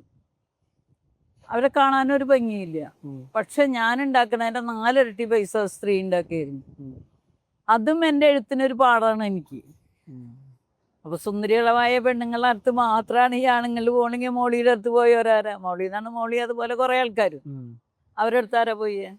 ഒരു തരത്തിലും പരസ്യമായിട്ട് വെറുക്കുകയും രഹസ്യമായി കാമിക്കുകയും ചെയ്യുന്ന ഒരവസ്ഥ. അതേപോലെ ആ മോളിയുടെ മകൻ ആ ഗുരുവായൂർ അമ്പലത്തിനെ ചുറ്റിപ്പറ്റി ഓടി നടന്നിരുന്ന ഇപ്പൊ അവൻ പഠിച്ചെന്നല്ല ഏതോ ഒരു ഉദ്യോഗമൊക്കെ ആയി. അവിടെയാണ് അവിടെ എന്താ ചെയ്യാന്നറിയാം, പോലീസ് വന്നടിക്കുമ്പോ പിന്നെ ഭയങ്കര സങ്കടാവുമല്ലോ. സ്കൂളിൽ വിട്ടാലധികം ശനി ഞായർ അമ്പലത്തിന്റെ അവിടെ വിട്ടിരുന്നത്. അവൻ അവിടെ നിയന്ത്രിച്ചിരുന്നത് അവിടുത്തെ സെക്യൂരിറ്റിയാണ്. കാരണം അവളെ മോനെ ചീത്തറക്ക് പറയോ അമ്പലത്തിന്റെ അവിടെ നിന്ന് പറഞ്ഞു വിട്ട് അവള് പിറ്റേ ദിവസം വന്നിട്ട് ചോദിക്കുക എന്താന്ന് പറയാം. പിറ്റേ ദിവസം അല്ല, ഒരു 4-5 മണിക്കൂറിനകത്ത് ഇന്നലെ രാത്രി എന്റെ കൂടെ കിടക്കുമ്പോ എനിക്കൊരു മോനുണ്ട് നിനക്കറിയില്ലായിരുന്നില്ലേ ചോദിക്കും. അത് പോണവനോട് മാത്രല്ല കേട്ടോ, പോവാത്തോണ്ട് കൂടെ അവള് ചോദിക്കും. ഇനി ഇവിടെ ഒരു നീതിയൊന്നും ഇല്ല. പരസ്യമായിട്ട് വെറുക്കുകയും രഹസ്യമായിട്ട് കാമിക്കുകയും ചെയ്യുന്ന ഒരു അവസ്ഥ. എനിക്ക് രസമായിട്ട് തോന്നിയത് ഒരു എന്താ പറയുക, ഒരു സിനിമയിൽ ജഗദീഷ് ഇങ്ങനെ ഒരു സെക്സ് വർക്ക് എന്ന് ധ്വനിപ്പിക്കുന്ന തരത്തിൽ ഒരു സ്ത്രീ ഇങ്ങനെ പോകുമ്പോൾ അവരോട് ഇങ്ങനെ പറയുന്നുണ്ട്, ഇത് കടുത്ത ജീവിത പ്രാരാബ്ദവും ഒക്കെ ആയിട്ട് പാവം സെക്സ് വർക്കിന് ഇറങ്ങിയിരിക്കുകയാണെന്നൊക്കെ പറഞ്ഞിട്ട് ഇവരിങ്ങനെ കുശലം പറയും. അതുകൊണ്ട് ആ സ്ത്രീ ഇങ്ങനെ പോയി കഴിയുമ്പോൾ അവരോട് എവിടെയാ വീട്, ഇത് രണ്ടും മലയാളിക്ക് വേണം. പക്ഷെ ഇതിൽ എനിക്കൊരു വിയോജിപ്പ് പലരും പറഞ്ഞിട്ടുള്ളത്, ഇതിനൊരു തൊഴിലായിട്ട് നമുക്ക് എത്രത്തോളം അംഗീകരിക്കാൻ പറ്റും? ഒരു ക്രൈമിനെ നമ്മൾ തൊഴിലായിട്ട് അംഗീകരിക്കുന്ന പോലെയാണോ? ഒരു സിറ്റ് ഒരു കട്ടുറുമ്പ്, ഇതിലെന്താ ക്രൈം? ഇതൊരു തൊഴിലാണെങ്കിൽ ഈ കരുവാറ്റ പഞ്ചായത്തിൽ സെക്സ് വർക്കിനായി ത്രിദിന ശില്പശാല എന്ന് പറഞ്ഞ സർക്കാർ ഒരു പ്രോഗ്രാം അങ്ങനെ ഒന്നും നാട്ടിൽ നടക്കുന്നത് എന്തോ ഒരു പെഷൻ ഇതിനകത്തുണ്ടല്ലോ. എന്താണെന്ന് അറിയോ, ആ നടത്തിപ്പുകാരില്ലേ, ആ നടത്തിപ്പിന്റെ കാരോ അല്ലെങ്കിൽ അവിടെ ഗസ്റ്റായി വരുന്ന ഒരാളെയോ ഇവിടെ ഇരിക്കുന്ന സ്ത്രീ കണ്ടൊന്ന് ചിരിക്കും. ഉടനെ കൂട്ടുകാരൻ ചോദിക്കട്ടെ അവള് നിന്നെ നോക്കി ചിരിക്കണ്ട്, നീ കൂടെ പോയിട്ടുണ്ടോ? ഇല്ലടാ ഞാൻ അതിനെ കണ്ടിട്ടും കൂടി ഇല്ല എന്ന് പറയും. പക്ഷെ അത് അവള് കേക്കല, പറയാൻ പറ്റില്ല. അവള് കേക്കല. പണ്ട് ഞാൻ മാത്രമായിരുന്നല്ലോ കേട്ടോ ചില കാര്യങ്ങളൊക്കെ പറഞ്ഞു. ഇന്ന് ചോദിക്കവര് അപ്പൊ ഇന്ന ദിവസം രാത്രി ഇന്ന നോട്ട് കൊണ്ടുവന്നിരുന്നതോ ഇന്ന റൂമിൽ വന്നിരുന്നതോ എന്ന് അടയാളം പറയും. രാത്രി കുട്ടി പറഞ്ഞ മാതിരിയായി. മനസ്സിലായ? അല്ലാണ്ട് അത് തെറ്റാണെന്ന് എല്ലാവർക്കും തോന്നിയിട്ടല്ല. തെറ്റാണെന്ന് അവർ തോന്നുന്നുണ്ടെങ്കിൽ എൻ്റെ ഫേസ്ബുക്കിൽ എനിക്ക് 4000 സുഹൃത്തുക്കളുണ്ട്. പക്ഷെ ഇതില് ഞാൻ തിരിച്ചും ഈ വിമർശനം എന്താണെന്ന് ഞാൻ പറയാം. അത് ആൾക്കാർ പറയുന്നത് ഇതിലുള്ള പ്രശ്നം എന്ന് പറഞ്ഞാൽ ഇതിൽ വിൽക്കപ്പെടുന്ന സ്വന്തം ശരീരവും സ്വന്തം കാമനകളും കൂടിയാണല്ലോ. ഇത് നമ്മൾ ഒരു പ്രൊഡക്റ്റ് അല്ലല്ലോ വിൽക്കുന്നത്. ഒരു കോഫി മഗ്ഗോ അല്ലെങ്കിൽ ഒരു ചായയോ വിൽക്കുന്ന പോലെ അല്ലല്ലോ വിൽക്കുന്നത്. നമ്മൾ അതിന്റെ കൂടെ വിൽക്കുന്നത്, അതായത് ആൾക്കാർ ഇതില് ഈ വില്ലെന്നൊക്കെ പറയുന്നത്, കൺസെന്റ് എന്നൊക്കെ പറയുന്നത്, അത് എത്രത്തോളം എന്റെ ശരീരം ഉപയോഗിക്കാനുള്ള കൺസെന്റ് ആണ്, എത്രത്തോളം അത് എനിക്ക് കാശ് കിട്ടാനുള്ള കൺസെന്റ് ആണ്. അപ്പൊ കാശ് അവിടെ വെച്ച് സെക്സ് വേണ്ടത് ഈ കാശ് കൊണ്ടുപോയിക്കോന്ന് പറഞ്ഞാല് ഒരുപാട് പേര് ആ കാശ് എടുത്ത് പോവില്ലേ? അപ്പൊ പിന്നെ ഇതിൽ എന്താണ് ഒരു കൺസെന്റ് ഉള്ളത്? ഞാൻ പറയുന്നത് വിൽക്കുന്ന ആൾക്ക് അതിൻ്റെതായ പ്രശ്നങ്ങൾ ഉണ്ടായിരിക്കാം. അതുകൊണ്ടാണ് ഇപ്പൊ ഞാനൊക്കെ പരിമിതി നിശ്ചയിച്ചിട്ടുള്ളത്. അല്ലെങ്കിൽ ഞാൻ ഈ നാട്ടിലെ കോടീശ്വരിയാണ്. വരുന്നവരൊക്കെ സ്വീകരിക്കുന്ന ഒരാളാണെങ്കിൽ ഞാൻ ഈ നാട്ടിലെ കോടീശ്വരിയാണ്. കോടീശ്വരികളെ ഞാൻ കാണിച്ചു തരാം, നിങ്ങൾക്ക് ചൂണ്ടിക്കാണിച്ചു തരാൻ. പക്ഷെ അതേ ടൈമിൽ ഞാൻ പറയണു ഞാൻ വരുന്നു ഞാൻ പോകുന്നു എന്ന് പറയുമ്പോൾ എൻ്റെ ഭാഗം ക്ലിയർ അല്ലേ? അങ്ങനെയാണെങ്കിൽ ഞാൻ ഒരു കാര്യം ചോദിക്കട്ടെ. ഇവിടെ നമ്മൾ ഈ ഓടകളൊക്കെ ക്ലീൻ ചെയ്യുന്ന ആൾക്കാരില്ല. ആദ്യം അത് മറ്റേ ഇത് തലയിൽ ചുമക്കുകയായിരുന്നു ചെയ്തത്. ഇന്ന് ഓട ക്ലീൻ ആക്കുന്ന ആൾക്കാരില്ലേ? അയാൾക്ക് ഇപ്പം ഒരു അധ്യാപകനോളം അയാൾക്ക് മാന്യതയുണ്ടോ? അയ്യോ, ഇപ്പം എന്നെപ്പോലെ ഒരാണ് ഒരേ വോട്ട് ചെയ്യാൻ അവകാശമുള്ള നിങ്ങളും ആ ഓട ക്ലീൻ ചെയ്യുന്ന ആളും വോട്ടവകാശം ഒരേപോലെയാണ്, വ്യക്തിത്വം ഒരേപോലെയല്ല. നിങ്ങളുടെ ഐഡന്റിറ്റി ഒന്നേ ഉള്ളൂ. അപ്പോൾ അവരെന്തുകൊണ്ട് ആൾക്കാർ ബഹുമാനിക്കാത്തത്? ഞങ്ങൾ ചെയ്യുന്നത് തെറ്റായതുകൊണ്ടാണ്. അവരാണ് ഈ ലോകത്തിലെ ഏറ്റവും ബഹുമാനിക്കേണ്ട വ്യക്തികൾ. എന്നിട്ട് അവനെ കണ്ട എന്താ പറയാ, അവൻ കണ്ടതും കേട്ടതൊക്കെ വാരുന്നവനാണ്, അള്ളുന്നവനാണ്, എടുക്കുന്നവനാണെന്ന് മാത്രമല്ലേ പറയുന്നുള്ളൂ.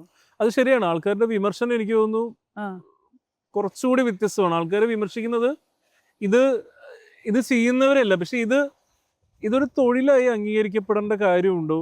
ഇത് ആ രീതിയിൽ ഒരു രീതിയിൽ ഇതൊരു കച്ചവടമാണ്.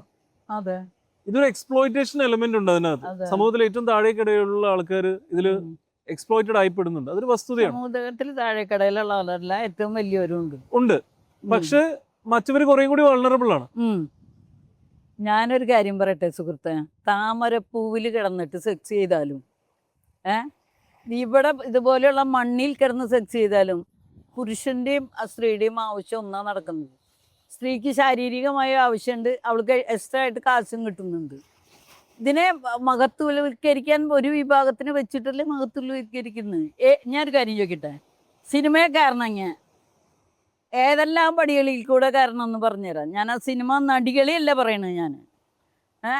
അതേപോലെ നിങ്ങളൊരു സിനിമ നടനാവണമെങ്കിൽ നിങ്ങൾ ആരെയൊക്കെ കുനിഞ്ഞു കാല് പിടിച്ചിട്ടുണ്ടെന്ന് ആലോചിച്ച് ആ രംഗത്തുള്ളവർക്കറിയാം, ആ രംഗത്തേക്ക് നിങ്ങൾ വരാൻ. ഞാൻ പറഞ്ഞ ഈ തൊഴിലിനെയൊക്കെ മഹത്വവൽക്കരിച്ചാൽ ഒരാൾ പറയാ എനിക്ക് ക്യാമറാമാൻ ആവണം എന്ന് പറഞ്ഞാൽ, വാ മക്കളെ ഞാൻ പഠിപ്പിച്ചു തരാമെന്ന് എത്ര പേര് പറയും? അവൻ പൈസ കൊടുക്കുന്നത് മാത്രമല്ല, അവൻ പൈസ മാത്രമല്ല കൊടുക്കുന്നത്, അതായത് ഗുരുവിന് സേവനം കൂടെ ചെയ്തു കൊടുക്കണം. പൈസ കൊടുത്ത് സെക്സ് വാങ്ങുന്നതിൽ യാതൊരു തരത്തിലുള്ള തെറ്റും ഇല്ലാന്ന് തോന്നുന്നുണ്ടോ? എന്തെങ്കിലും തരത്തിൽ പൈസ കൊടുത്തു എന്ന് പറഞ്ഞാൽ നിങ്ങൾ ഭാര്യമാർക്ക് എന്താ കൊടുക്കുന്നത്? ഭാര്യമാർക്ക് എന്താ കൊടുക്കുന്നത്? കല്യാണം കഴിഞ്ഞ നിന്റെ ഒരു ഉത്തരവാദിത്വം എനിക്കില്ല. നീ ജോലി ചെയ്ത് നീ ജീവിച്ചോ, ഞാൻ ജോലി ചെയ്ത് ഞാൻ ജീവിക്കുന്നുണ്ട്. നിങ്ങൾ രണ്ടായിട്ട് പിരിയുന്നുണ്ടോ? എന്താ പിരിയാത്ത? അതിലിനി കല്യാണത്തിൽ വലിയൊരു കുഴപ്പമുണ്ട്. സ്ത്രീധനം വാങ്ങിച്ച് കല്യാണം കഴിക്കുന്നത്, അവളുടെ കുടുംബസ്വത്തും കൂടെ മേടിച്ചിട്ട് നിങ്ങൾ അനുഭവിച്ചിട്ടാണ് നിങ്ങൾ സെക്സ് അവർക്ക് കൊടുക്കുന്നത്. നിങ്ങൾ ശരിക്കും പറഞ്ഞാൽ സെക്സ് വർക്കറായിട്ട് കൂട്ടണം പുരുഷന്മാരെ. സ്ത്രീധനം വാങ്ങിയിട്ട് കല്യാണം കഴിക്കുന്ന പുരുഷന്മാരെ സെക്സ് വർക്കർക്ക് സമമായിട്ട് കൂട്ടണം. എന്തുകൊണ്ടാണെന്നറിയാം? നിങ്ങൾക്ക് ശാരീരിക ആവശ്യമുണ്ട്, നിങ്ങൾക്ക് നിങ്ങളുടെ വംശം നിലനിർത്തേണ്ട ആവശ്യമുണ്ട്, നിങ്ങൾക്ക് മക്കൾ കുട്ടികൾ പരമ്പരയൊക്കെ ആവശ്യമുണ്ട്.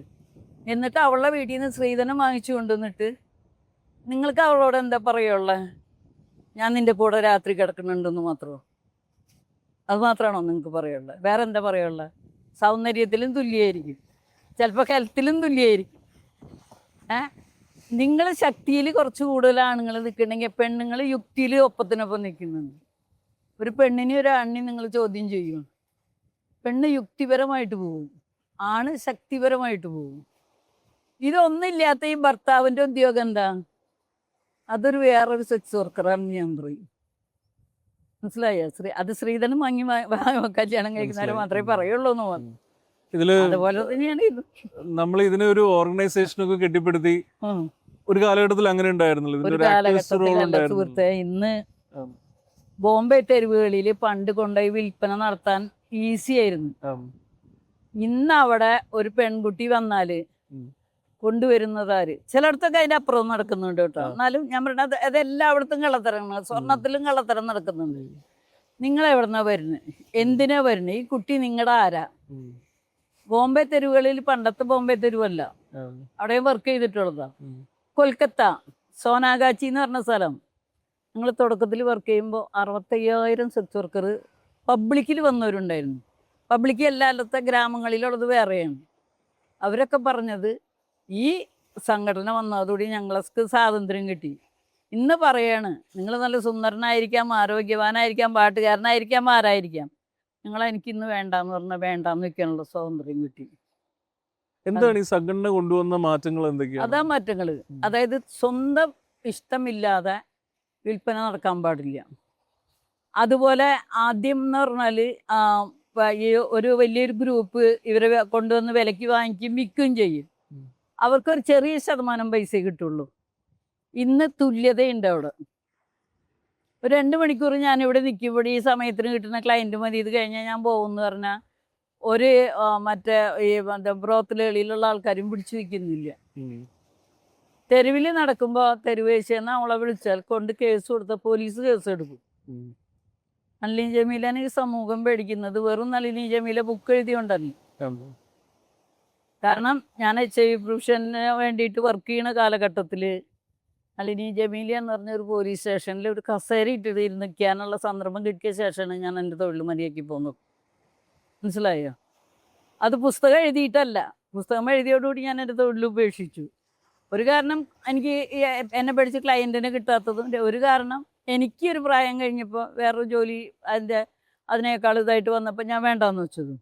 പക്ഷെ അതിനു മുമ്പ് പോലീസ് സ്റ്റേഷനിൽ ഒരു കസേര ഇട്ടിട്ട് കേരളത്തിൽ തന്നിട്ടുണ്ടെങ്കിൽ അതിൽ ഞങ്ങൾ വളരെ കുറച്ച് ആൾക്കാരല്ലോ, ഒരു 10-25 ആൾക്കാരേ ഉള്ളൂ. എനിക്ക് മാത്രമല്ല, ഇപ്പൊ കോഴിക്കോടൊക്കെ സരോജിനി, ചന്ദ്രിക എന്നൊക്കെ പറഞ്ഞ് കുറേ ആൾക്കാരുണ്ടായിരുന്നു. ഒരു കസേര പറ്റത് അങ്ങനെയല്ല. എടി എന്തറിയോ വന്ന പോടി ബാടി മറ്റവളെ അത് ഈ ഭാഷയൊന്നല്ല, കൊടുങ്ങല്ലൂർ ഭാഷ തോറ്റു പോകുന്ന ഭാഷയാണ്. ആ ഭാഷ വിളിക്കാൻ പറ്റാണ്ടാക്കിയിട്ടുണ്ട്. പറഞ്ഞു മനസ്സിലായോ? യുദ്ധം കുറച്ചൊന്നല്ല ചെയ്ത്, 27 വർഷമായി ഞങ്ങൾ യുദ്ധം ചെയ്തു. അതിൽ നേടിയെടുക്കേണ്ടിടത്തോളം 90%. എൻ്റെ കണക്കിന് ഇനിയും 10% ബാക്കിയുണ്ട്. ഈ ലോകത്ത് മറ്റെല്ലാ സംഘടനയിൽ നിന്നും ഇതിൽ ചെറിയൊരു വ്യത്യാസമുണ്ട്. അതായത് ഇതിൽ വർക്ക് ചെയ്തിട്ടുള്ള പല ആൾക്കാരും എനിക്ക് മനസ്സിലായിട്ടുള്ളത് ഈ സംഘടനയ്ക്ക് അംഗങ്ങൾ കൂടരുതേ എന്ന് ഉള്ളാലെ പ്രാർത്ഥിക്കുന്നതായിട്ട് കാണാറുണ്ട്. ശരിയാണോ? അത് ഞങ്ങൾ അങ്ങനെ തന്നെ തീരുമാനിക്കുന്നത്. ഞങ്ങൾക്ക് മെമ്പർഷിപ്പ് കൂട്ടുക എന്നുള്ളത് ഈ സംഘടനയുടെ പ്രവൃത്തിയിലേ ഇല്ല. ഒരിക്കലും മെമ്പർഷിപ്പ് കൂട്ടാൻ പാടില്ല. നിലവിലുള്ളത് കുറഞ്ഞു പോയാൽ അതൊരു കുറ്റമായിട്ട് ഞങ്ങൾ കാണുന്നില്ല. കാരണം ഞങ്ങൾ സംഘടന തുടങ്ങിയ കാലത്ത് 10-35 പേരെ ഒരു വർഷത്തിൽ തന്നെ വേറെ ജോലികൾക്ക് വേണ്ടി പറഞ്ഞു വിട്ടു. പിന്നെ കാലാകാലങ്ങളിലായിട്ട് ഇപ്പം നടക്കുന്നുണ്ട്. ഇപ്പം ഞങ്ങൾക്ക് റേഷൻ കാർഡ് ഉണ്ട്, ആധാർ കാർഡ് ഉണ്ട്, വോട്ടർ ഐ ഡി ഉണ്ട്. മറ്റേത് അതിനൊന്നും ഞങ്ങൾക്ക് അവകാശം ഇല്ലായിരുന്നു. എവിടെയും പോകാൻ പറ്റില്ല. വില്ലേജ് ഓഫീസിൽ പോകാൻ പറ്റില്ല, ബാങ്കിൽ പോകാൻ പറ്റില്ല. അപൂർവം എനിക്കൊക്കെ ഒരു പൈസയും കയ്യിലില്ലാണ്ട് പോയത്. അന്ന് ബാങ്കിൽ പൈസ ഇടാനൊന്നും കയറി ചെല്ലാൻ പറ്റില്ല. ആ പടിയൊക്കെ കയറി ചെന്നാൽ അവർ ഓടിച്ചു വിടും. അപ്പം കാശ് എന്ന് പറഞ്ഞ സാധനം നമ്മുടെ കയ്യിൽ വെച്ചാൽ അതെങ്ങനെയും ചിലവായി പോകും. പ്രത്യേകം ഞാൻ മറ്റുള്ളവർക്ക് വേണ്ടി എന്തെങ്കിലുമൊക്കെ ചെയ്യുന്നതുകൊണ്ട് ഞാൻ മാത്രമല്ല ഇവരുടെ കുറച്ചൊരു വിഭാഗത്തിന് അങ്ങനെ ഇല്ലാണ്ടായി. അല്ലെങ്കിൽ ഞാൻ ഇന്ന് കോടീശ്വരിയായിട്ട് വലിച്ചു. ബാങ്കിൽ പോകാനോ അല്ലെങ്കിൽ ഒരു റേഷൻ കടയിൽ പോകാനോ ഒന്നും റേഷൻ കടയില്ല. റേഷൻ കാർഡ് എൻ്റെ അച്ഛൻ എൻ്റെ വീട്ടിൽ നിന്ന് ഇറങ്ങിയപ്പോൾ ആദ്യത്തെ റേഷൻ കാർഡ് വെട്ടി. തച്ചപ്പള്ളി സുബ്രഹ്മണ്യം മരിച്ച 1 വർഷം കഴിഞ്ഞിട്ടാകുമ്പോൾ ഞാൻ പറയില്ല, ജീപ്പിൽ അനൗൺസ് വന്നപ്പോൾ എൻ്റെ 2ാമത്തെ റേഷൻ കാർഡും വെട്ടി. ഇപ്പം ഞാൻ ഇവിടെ വന്നിട്ടാണ് റേഷൻ കാർഡ് എടുത്തത്. അപ്പൊ അന്ന് ഈ തുടക്കകാലത്ത് ഈ പറയുന്ന ഒരു വീടൊക്കെ എടുത്ത് താമസമായി അതിന്റെ ഭാഗമായിട്ട് വളരെ കുറഞ്ഞ അല്ല, അപ്പൊ ആ സമയത്ത് അപ്പം റേഷൻ കാർഡോ അല്ലെങ്കിൽ ഒരു ID കാർഡോ ഒന്നും ഉണ്ടായിരുന്നില്ല. അപ്പൊ ഈ പൈസയൊക്കെ നമ്മൾ എന്ത് ചെയ്യും ആ സമയത്ത്? പൈസയൊക്കെ എവിടെയെങ്കിലുമൊക്കെ സൂക്ഷിച്ചു വെക്കും. ആരെങ്കിലും ചോദിക്കും, കൊടുക്കും, അല്ലെങ്കിൽ ആർക്കെങ്കിലും വേണ്ടി ചിലവാക്കും. ഒരു പൈസയും കയ്യിൽ സൂക്ഷിച്ചിട്ടില്ലേ.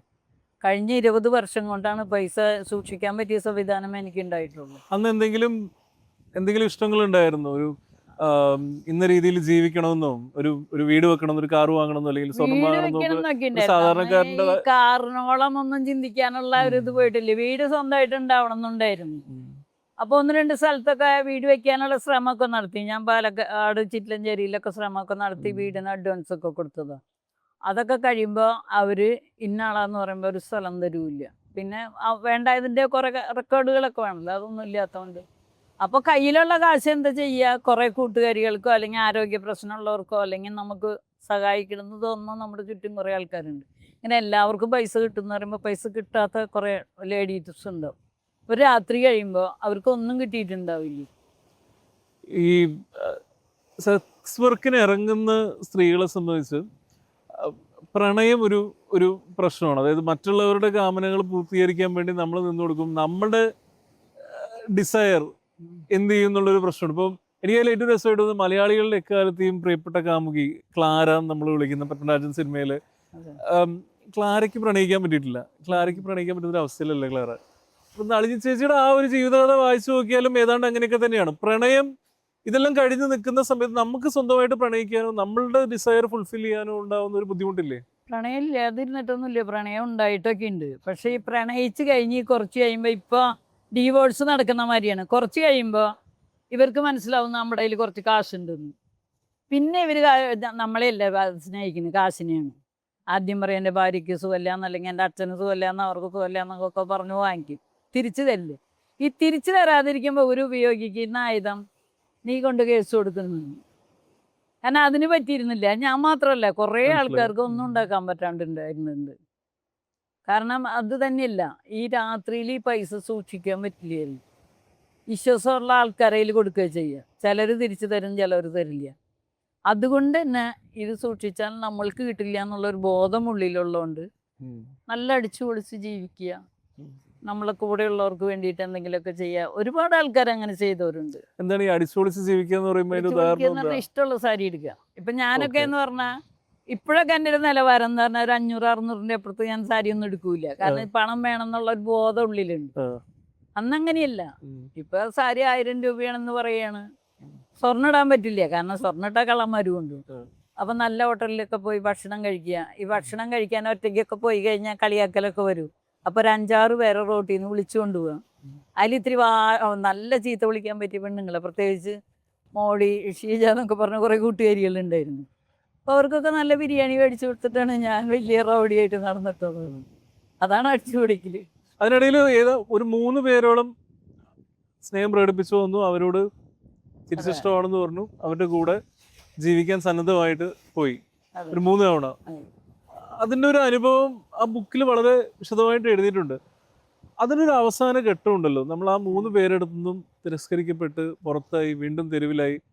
പിന്നെ ഈ നമ്മുടെ എന്തായിരുന്നു ആ പള്ളിയുടെ പേര് അവിടെ? ഭീമാപ്പള്ളി അല്ലെങ്കിൽ അല്ല. ആറ്റിങ്ങര പള്ളി. ആറ്റിങ്ങര പള്ളിയുടെ മുന്നിൽ ഉം. പിച്ച തിണ്ടേണ്ടി വരുന്ന ഒരു അവസ്ഥ. അതെ.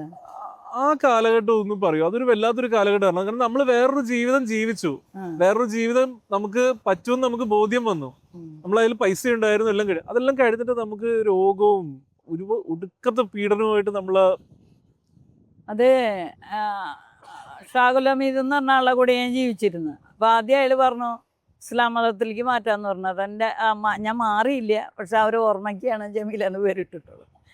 അപ്പോൾ ഇസ്ലാം മതത്തിലേക്ക് മാറ്റാമെന്നിട്ട് അയാൾ അവിടെ ഇവിടെയൊക്കെ കുറേ കൊണ്ടുവരുന്നു. എൻ്റെ ഒരു 10-40,000 രൂപ ഉണ്ടായിരുന്നു. ഇല്ല എന്ന് പറയുമ്പോൾ എവിടെയെങ്കിലുമൊക്കെ സൂക്ഷിച്ച് വെച്ച പൈസ ഉണ്ടായിരുന്നു. അന്ന് 40,000 രൂപ എന്ന് പറഞ്ഞാൽ അത് ചെറിയ പൈസ ആയിരുന്നില്ല.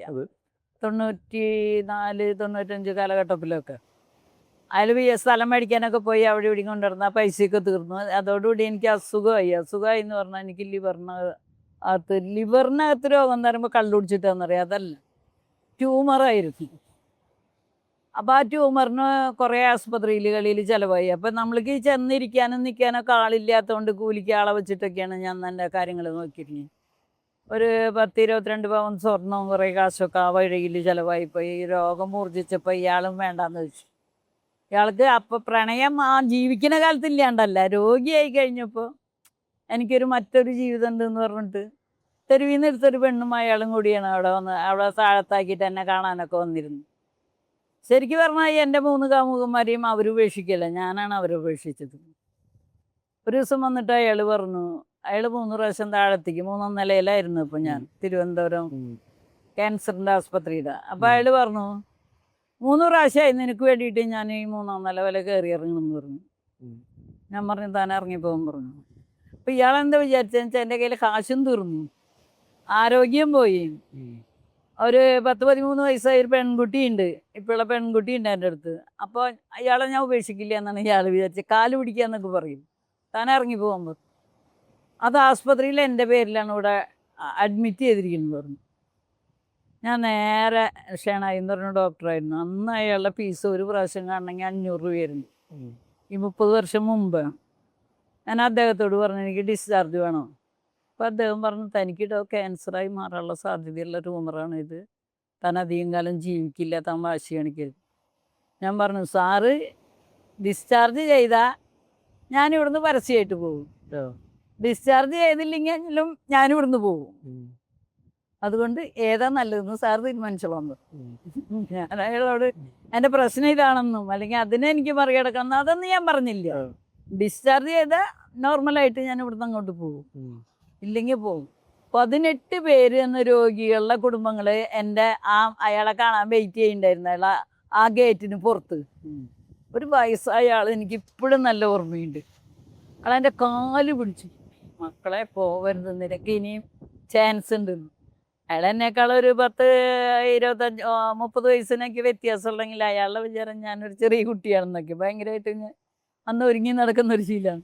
കാല് പിടിച്ചു, ഞാൻ നിൻ്റെ 2 കാല് പിടിക്കണം, എൻ്റെ മോനും ഇതാത് അസുഖമാണ്, ട്രീറ്റ്മെൻറ്റ് ചെയ്താൽ ഒരു പക്ഷേ നിനക്ക് മാറും, നിനക്ക് നല്ല ധൈര്യമുണ്ട്.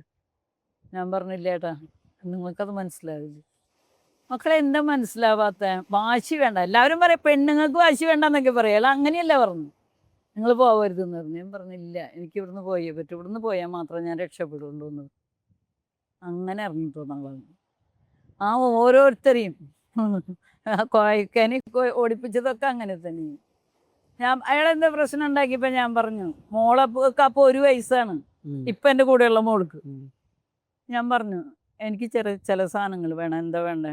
ഒരു ടയർക്കി ടവല്, ഒരു പാൽക്കുപ്പി, ഒരു മറ്റേ കൊതുക് വലയുണ്ടല്ലോ, കുട്ടികളെ കിടന്ന് കൊതുക് വല, അല്ല ഒരു ഉടുപ്പും, ടർക്കി ടവലും പാൽക്കുപ്പി, ഒരു ഉടുപ്പും. മോൾക്ക് നല്ല അപ്പം ഈ ഒരുമാതിരി ഒരു നല്ല ഉടുപ്പായാലും എടുത്തരും, നല്ല അടിപൊളിയായിട്ടൊരു ഉടുപ്പും വേണം എന്ന് പറഞ്ഞു.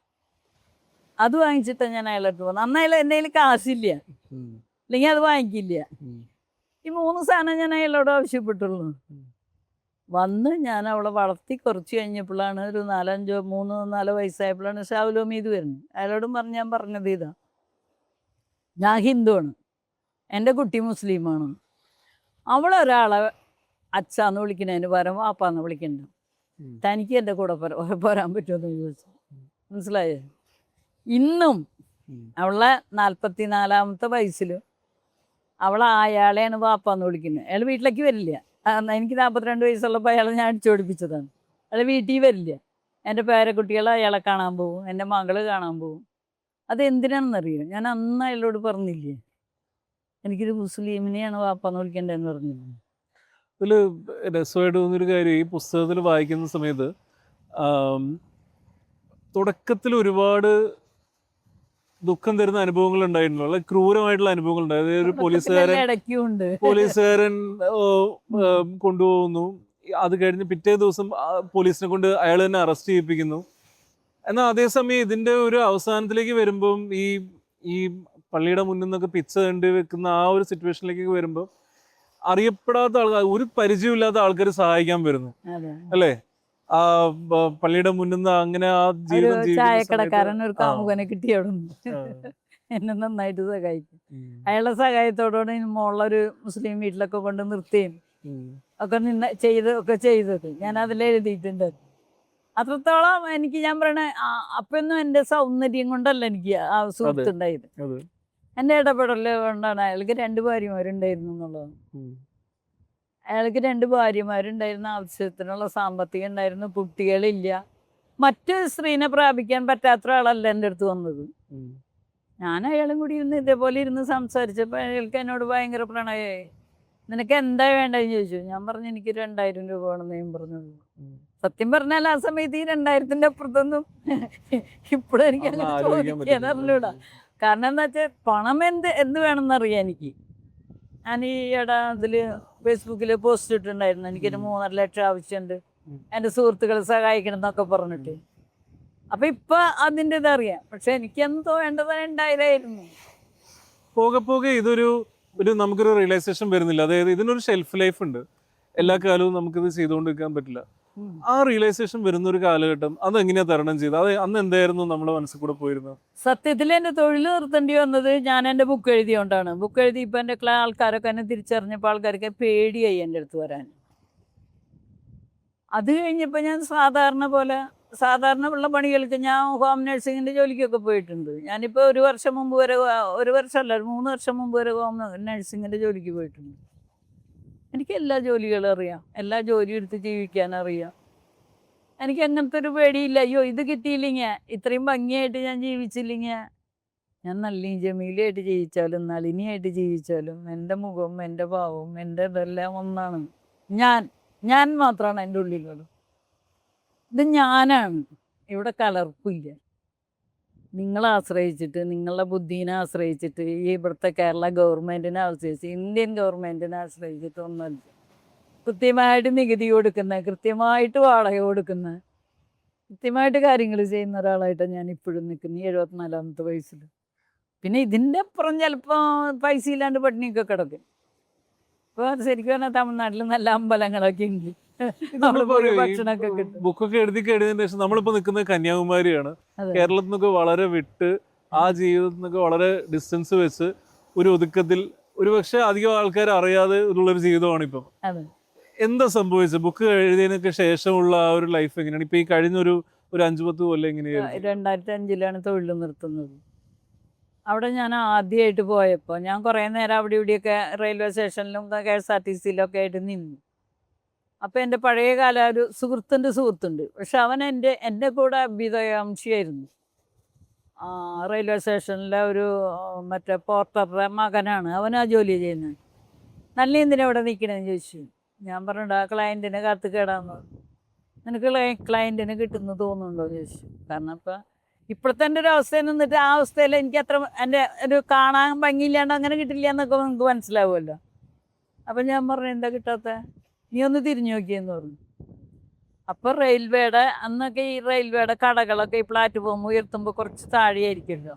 ആ പ്ലാറ്റ്ഫോമിൽ ഇങ്ങനെ എൻ്റെ ബുക്ക് ഇങ്ങനെ ഒരു കയറ് കെട്ടിയിട്ട് ഇങ്ങനെ ഇട്ടിരിക്കുക. ഞാനിങ്ങനെ കിടന്നിട്ടുള്ളൊരു മുല്ലപ്പൂവൊക്കെ കയ്യിൽ വെച്ചിട്ടുള്ളൊരു പടമുണ്ട്, അതും വെച്ചിട്ട് തിരിഞ്ഞു നോക്കി. അപ്പോൾ ഞാൻ ചോദിച്ചു, ബഷീറെ അതുണ്ടായി ആ ക്ലയൻറ്റിന് കിട്ടാണ്ടിരിക്കുക, നിന്നെ പേടിയാനടി എന്ന് പറഞ്ഞിട്ട് അവനൊരു തെറിയ പറഞ്ഞു. നിന്നെ ആൾക്കാർക്ക് പേടിയാ. പണ്ടേ ഞാൻ അവിടെ നിൽക്കുമ്പോൾ ആൾക്കാർക്ക് പേടിയാ, പക്ഷെ എഴുത്തും കൂടിയാ ഇപ്പം ആൾക്കാരെന്നെ പേടിക്കുക. ആൾക്കാർ മാത്രമല്ല, എന്നെ പോലീസിനൊക്കെ ഭയങ്കര പേടിയായിരുന്നു. കാരണം ഒന്നുമില്ല, അയാൾ എന്നെ തല്ലി തന്നാൽ അയാളോട് പറഞ്ഞിട്ട് പോലുള്ള അവർക്ക് അതിലപ്പുറത്ത് ചെയ്യാൻ പറ്റില്ലല്ലോ. ഒരു മനുഷ്യനെ അവർ ഒഴിവാക്കാൻ എന്താ ചെയ്യണ്ടേ? ഞാൻ അകത്തളങ്ങൾ എന്നുള്ള പരിപാടിയിൽ പങ്കെടുത്തിട്ട് തൃശ്ശൂർ വന്നിറങ്ങുമ്പോൾ എന്നെ പിടിക്കാൻ വേണ്ടി 12 പേരുടെ ഡ്യൂട്ടിക്കുണ്ടായിട്ട് എന്തായിരുന്നു അറിയുന്നിട്ട് പിടിച്ചു കൊണ്ടുപോയി എവിടെയെങ്കിലും കൊണ്ടുപോയി തട്ടിക്കളെ. കാരണം അന്ന് അവിടെ പോലീസും സ്ത്രീകളെന്നായിരുന്നു വിഷയം. 77ാമത്തെ എപ്പിസോഡ് ഞാൻ അവിടുത്തെ വലിയ വലിയ ഓഫീസർമാരുടെ അടുത്ത് ചോദ്യം ചോദിച്ചു, നിങ്ങൾ എന്തിനാ തൃശ്ശൂർ 26 പേരെ അറസ്റ്റ് ചെയ്തത്? അത് ഞാൻ ചോദിച്ചു, അപ്പോൾ ക്ലയൻറ്റോ? സെക്സ് വർക്കറെയാണ് അറസ്റ്റ് ചെയ്തതെന്ന് അയാൾ പറഞ്ഞു. അപ്പോൾ ഞാൻ ചോദിച്ചു, സാറേ ക്ലയൻറ്റ് എവിടെയായിരുന്നു? ഈ ക്ലയൻറ്റ് എന്നുള്ള ഭാഷയൊക്കെ ഞാൻ HIV-യിലൊക്കെ വർക്ക് ചെയ്യാൻ തുടങ്ങിയിട്ടാണ്, സുരക്ഷ പ്രോജക്റ്റിലൊക്കെ പഠിച്ചത്. അതിന് മുമ്പ് അതും അറിയില്ല. ആ ക്ലയൻറ്റ് എവിടെയായിരുന്നു? ഞാനൊരു കാര്യം പറയട്ടെ സാറേ, രണ്ടാമത് പറഞ്ഞത് അതെ 26 പേര് തമ്മിൽ സ്വവർഗരതി നടത്തി എന്ന് വേണം സാറ് എഴുതി വെക്കാൻ. FIR-ൽ സ്വവർഗരതി നടത്തി എന്ന് എഴുതി വെക്കണം എന്ന് പറഞ്ഞു. അകത്തളങ്ങൾ എന്നുള്ളൊരു പരിപാടി നിങ്ങൾക്ക് യൂട്യൂബിലൊക്കെ അടിച്ചത്, അവിടെ അത്രയും ആൾക്കാരെ മുമ്പിൽ ക്ലയൻറ്റില്ലെങ്കിൽ പിന്നെ സ്വവർഗരതിയല്ലേ, അത് വേണം എഴുതി വെക്കാൻ പറഞ്ഞു. അവരവിടെ പറഞ്ഞപ്പോഴൊക്കെ മിണ്ടാണ്ടിരുന്നു. എൻ്റെ സ്ഥലം അറിയാലോ, പോലീസിന് നമ്മളെ അപ്പിയറാൻ വലിയ സമയമൊന്നും വേണ്ടല്ലോ. അവിടെ എത്തിയപ്പോൾ എൻ്റെ 2 കൂട്ടുകാരികളുണ്ടല്ലോ റെയിൽവേ സ്റ്റേഷനിലും KSRTC-ലും ഇങ്ങനെ വിറച്ചിട്ട് നിൽക്കുക. മിക്കവാറും അവരെൻ്റെ എന്താ പറയുക സംഘടനാ പ്രവർത്തനത്തിലെ മിക്കവാറും അവരെൻ്റെ ശത്രുക്കളാണ്. ഭയങ്കരമായിട്ട് ഞങ്ങൾ വഴക്കുണ്ടാക്കുന്ന ആൾക്കാരാണ്. പെട്ടെന്ന് കയറിയ ഓട്ടോയില്ലേ. ഞാൻ പറഞ്ഞു എന്തിനാടി, ഞാനിവിടെ വല്ല ക്ലയൻറ്റിനെയൊക്കെ കിട്ടുമെന്ന് നോക്കട്ടെ. കയറിയ ഓട്ടോയിൽ എന്നാണ് ശാരദ കയറി. അവിടെ ഓടി. അപ്പോൾ ഈ പോണമൊന്നുമില്ലല്ലോ, ഓടിപ്പോയി KSRTC കയറുമെന്ന് പറഞ്ഞു. അവളെയും കയറ്റി എന്നെ കൊണ്ടുപോയി ആ ചാവക്കാടിൻ്റെ ഏതൊക്കെ ഒരു ഭാഗത്ത് ഒരു കാട് പ്രദേശത്ത് കൊണ്ടുപോയി. ഞാൻ ചോദിച്ചിട്ട് എന്തിനാടി? അപ്പോൾ ഓട്ടോ ഡ്രൈവർ എനിക്ക് സൈഡാട്ടോ, എന്തിനാന്ന് ചോദിച്ചു. 12 പേരെയാണ് നീ ഇവിടെ ഇറങ്ങിയാൽ നിന്നെ പൊക്ക. അപ്പം ഞാൻ ചോദിച്ചു, ഞാൻ എന്താ ചെയ്തത്? അപ്പോൾ ഭയങ്കര ഒരു മുഴുത്തതെറി. അവിടെ പരിപാടി കണ്ടിട്ടില്ല, കാരണം അന്ന് ഷൂട്ട് ചെയ്തല്ലോ. മറ്റേ മോളെ അത് ഷൂട്ടൊക്കെ കഴിഞ്ഞ് 2 ദിവസം കഴിഞ്ഞിട്ടേ വന്നേ. അപ്പോൾ മറ്റേ മോളെ അവിടെ ഇന്ന് പോലീസുകാരെ മുഴുവൻ ഇത്രയും കാര്യം നീ ചോദിച്ചിട്ട് നീ ഒന്നും ചെയ്തില്ലേ? ഞാൻ അയാളോട് ക്ലയൻറ്റ് എവിടെയെന്നല്ലേ ചോദിച്ചുള്ള സത്യത. ഇത് ഇപ്പോൾ പറയണ മാതിരിയല്ല, ഞാൻ അപ്പോഴും എൻ്റെ ഉള്ളിലതുള്ളത്. ഞാൻ എൻ്റെ ന്യായമായി ചോദ്യം ചോദിച്ചു എന്നല്ലേ ഉള്ളേ. എന്നെ എന്തിനാ മോഹൻലാലിനെ പറഞ്ഞ എനിക്കത് നിഷ്കളങ്കമായിട്ട് ചോദിക്കാൻ പറ്റി. കാരണം എന്തിനാ അറസ്റ്റ് ചെയ്യുന്നത്, ഞാൻ എന്ത് ചെയ്ത്? ഇതിലേ ഈ ഒരു സാധാരണ കേരളത്തിലൊരു വീട്ടമ്മ ചിലപ്പം ഈ കഥ കേൾക്കുന്ന സമയത്ത് എന്തൊരു ജീവിതം എന്ന് ആലോചിക്കുന്നുണ്ട്. അതായത് അവർ നോക്കുന്ന സമയത്ത് ഇത് ചിലപ്പോൾ ഒരു ജയിലായിട്ട് തോന്നുന്നുണ്ട്. പോലീസുകാരെ പേടിക്കണം, ഇത് പേടിക്കണം, ശരീരം വിൽക്കണം. എന്നാൽ അതേസമയം നളിനി ജമീല തിരിച്ച് അവരെ നോക്കുന്ന സമയത്ത് എന്താ തോന്നുന്നത് പറഞ്ഞാൽ കാലത്ത് 5 മണി തൊട്ട് 7 മണി വരെ അല്ലെങ്കിൽ 8 മണി വരെ വീട്ടിൽ സകല ജോലിയും ചെയ്യുന്നു. പലതരം ജോലികൾ ഇപ്പോൾ റീലുകളിലൊക്കെ അത് കാണാം. രാത്രി ആയാൽ ഒരല്പം മദ്യപിച്ച് ഇത്തിരി കൂട്ടുകൂടി വരുന്ന ആളാണെങ്കിൽ ഭർത്താവ് ഒരു 10 മണിക്കാണ്. ഈ 10 മണിക്ക് ഇയാൾ വന്നു കഴിഞ്ഞിട്ട് ഒരു ഗുസ്തിയുണ്ട്. ഞാൻ പറഞ്ഞില്ലേ ഒരു സ്റ്റെപ്പ്. ഇതും കഴിഞ്ഞാൽ അവർക്ക് ഉറങ്ങാൻ പറ്റുള്ളൂ. ഒരു ഗവൺമെൻറ് ജോലി ചെയ്യുന്ന ടീച്ചർമാരൊക്കെ എൻ്റെ അടുത്ത് കരഞ്ഞു പറഞ്ഞിട്ടുണ്ട്. ഞാൻ ഇങ്ങനെയൊന്നല്ല എന്നുള്ളതിൽ താമസിക്കുന്നിടത്തൊക്കെ ഉണ്ടാക്കുന്ന കൂട്ടുകളിൽ എത്ര പേര് ഞാനിങ്ങനെയൊന്ന് അറിഞ്ഞിട്ട് എത്ര പേര് പറഞ്ഞിട്ടുണ്ടെന്ന് അറിയാം. ഞാനൊക്കെ 12 മണി 1 മണിയായിട്ട് ഉറങ്ങും. അതെന്താ? അത് അയാൾ എവിടെയെങ്കിലും പോയി കള്ളുപിടിച്ചിരിക്കും. അയാൾ വന്ന് കാര്യം നടത്തില്ലെങ്കിൽ അയാൾ എന്നെ ഉറങ്ങാൻ വിടില്ല. പാതി ഉറക്കത്തിൽ എണീക്കണേലും ഉറങ്ങാണ്ടിരിക്കുക എന്ന് പറയുന്ന വീട്ടമ്മമാരുണ്ട്. ഞാൻ പറയുന്നത് ഇത് 100% എന്നല്ല പറയുന്നത്, ഒരു 10% ഉണ്ട് ഈ സാധനം. അപ്പം ഞാൻ ആലോചിക്കുന്നത് എന്താ പറയുക, അച്ഛനമ്മയും കുറേ പണം ഉണ്ടാക്കുന്നു, സ്ത്രീധനം കൊടുക്കുന്നത്. ഇപ്പം നമ്മൾ പത്രങ്ങളിലൊക്കെ വായിക്കുമ്പോൾ എത്ര ഇത് കൊടുത്തിട്ടല്ലേ. അപ്പം ഇതൊക്കെ ഞാൻ കാണുമ്പോൾ എനിക്ക് തോന്നുന്നത് എന്താണെന്നറിയാം, ശരിക്ക് പറഞ്ഞാൽ മനുഷ്യൻ്റെ മൂല്യം മനുഷ്യൻ തന്നെ മുന്നേ വളർന്നവർ പിന്നെ ഉള്ളവർക്ക് പറഞ്ഞു കൊടുക്കാത്തത് കൊണ്ട് മാത്രമാണ് ഇതൊക്കെ അനുഭവിച്ചു പോകുന്നത്. ഞങ്ങളുടെ ആൾക്കാർക്ക് ഇതൊക്കെ നേടാൻ പറ്റിയത് ഞങ്ങളെപ്പോലെ കുറേ ആൾക്കാർ പറഞ്ഞുകൊണ്ടാണ്. ഇന്നത്തെ ഞങ്ങളുടെ പിള്ളേരെയൊന്നും ആരും വന്നിട്ട് ഒരു ചൊറിയാനൊന്നും വരില്ല. മിക്കവാറും ഒരു 90%, 10% ഇപ്പോഴും തല്ലുകൊള്ളുന്നുണ്ട്. അത് അവരുടെ പ്രശ്നമില്ലാണ്, ആണിൻ്റെ അല്ലാധികാരമുണ്ട് എന്നൊക്കെ വിചാരിക്കുന്നുണ്ടോ കേട്ടോ. ഇത് പക്ഷേ ഇന്നത്തെ കാലത്തെ സ്ത്രീകള് ഒരുപാട് മുന്നോട്ട് കടന്നു വന്നല്ലോ. അവര് സ്വന്തം നിലയ്ക്ക് ജീവിക്കുന്നു, അധ്വാനിക്കുന്നു, സാമ്പത്തികം ഉണ്ടാകുന്നു, കല്യാണം കഴിക്കണോ വേണ്ടോ എന്ന് അവർക്ക് തീരുമാനിക്കാം, കുട്ടികൾ ഉണ്ടാവണോ വേണ്ടോ എന്ന് അവർക്ക് ഇത് കാണുമ്പോൾ എന്ത് തോന്നുന്നു? ഈ വളരെ സ്വതന്ത്രമായിട്ട് അവർ ജീവിക്കുന്നു എന്ന് തോന്നുന്നു. ഞാൻ കോളേജിൽ ക്ലാസ് എടുക്കാൻ പോകുമ്പോൾ ഞാൻ പറയാറുള്ളത് എന്താണെന്നറിയോ, വിവാഹമാണ് നമ്മുടെ ഏറ്റവും സുരക്ഷിതം എന്ന് നിങ്ങൾ വിചാരിക്കരുത്.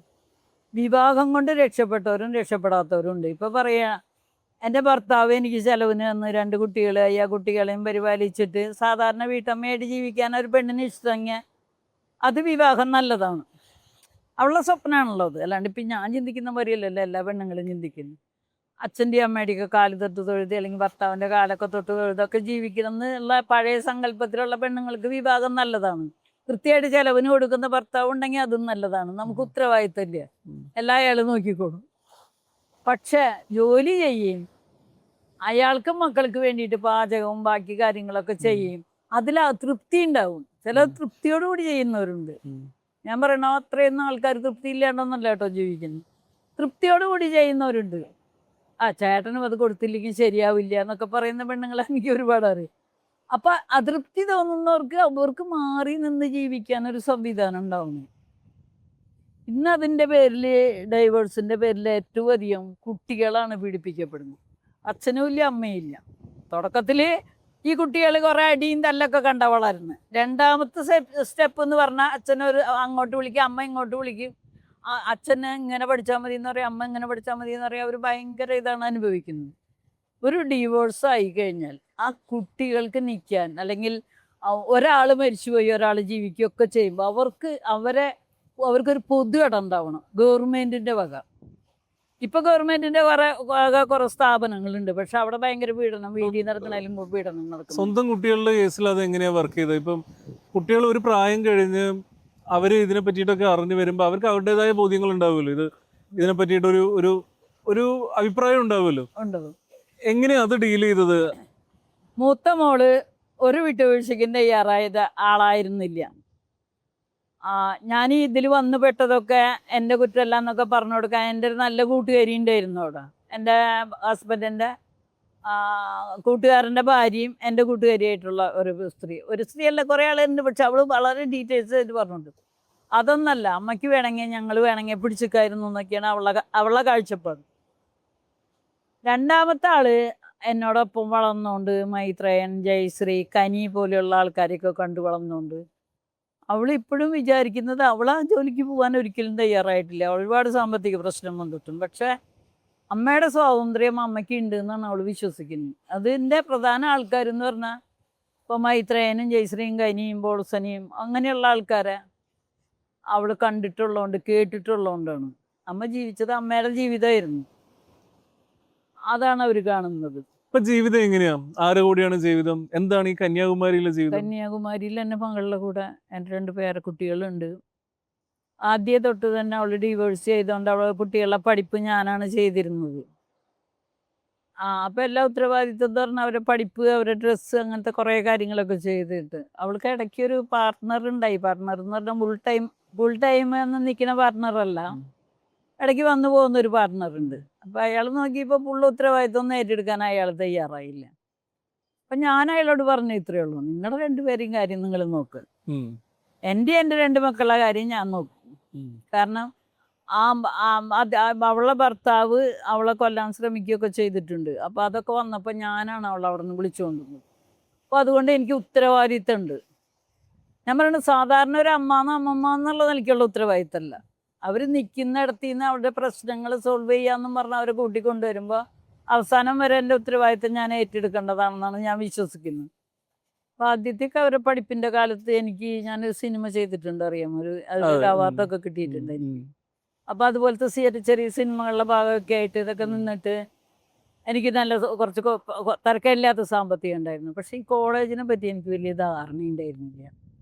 അപ്പം അതിനിടയ്ക്കാണെങ്കിൽ എൻ്റെ കഥ ഒരു സിനിമയാക്കാതുകൊണ്ട് അതിൽ കുറച്ച് പൈസ കിട്ടും എന്നൊക്കെ പറഞ്ഞിട്ടുണ്ടായിരുന്നു. അപ്പം ഞാൻ വിചാരിച്ച ആ പൈസ എടുത്തിട്ട് ഇവരെ നല്ല നിലയ്ക്കുള്ള വിദ്യാഭ്യാസം, അതാണ് ബിടെക്കിനൊക്കെ കൊണ്ട് ചേർത്തത്, ചെയ്തിട്ട് ഇവരെ വളർത്താമെന്ന് വിചാരിച്ചു. പക്ഷെ അവിടെ മാത്രം ചെറിയ പാളിച്ച എനിക്ക് പറ്റിയിട്ടുണ്ട്. ഇനി ഇവരെ പഠിപ്പ് മുന്നോട്ട് പോകണമെങ്കിൽ ഏറ്റവും കുറഞ്ഞത് എൻ്റെ കയ്യിൽ ഒരു 5 ലക്ഷം വേണം. പക്ഷേ 5,000 രൂപ പോലും എൻ്റെ അക്കൗണ്ടിലില്ല. ഈ പേരക്കുട്ടികൾ ഇപ്പോൾ ഒരു ജൻസി പിള്ളേരാണല്ലോ, അവരുടെ അഭിപ്രായം എന്താ?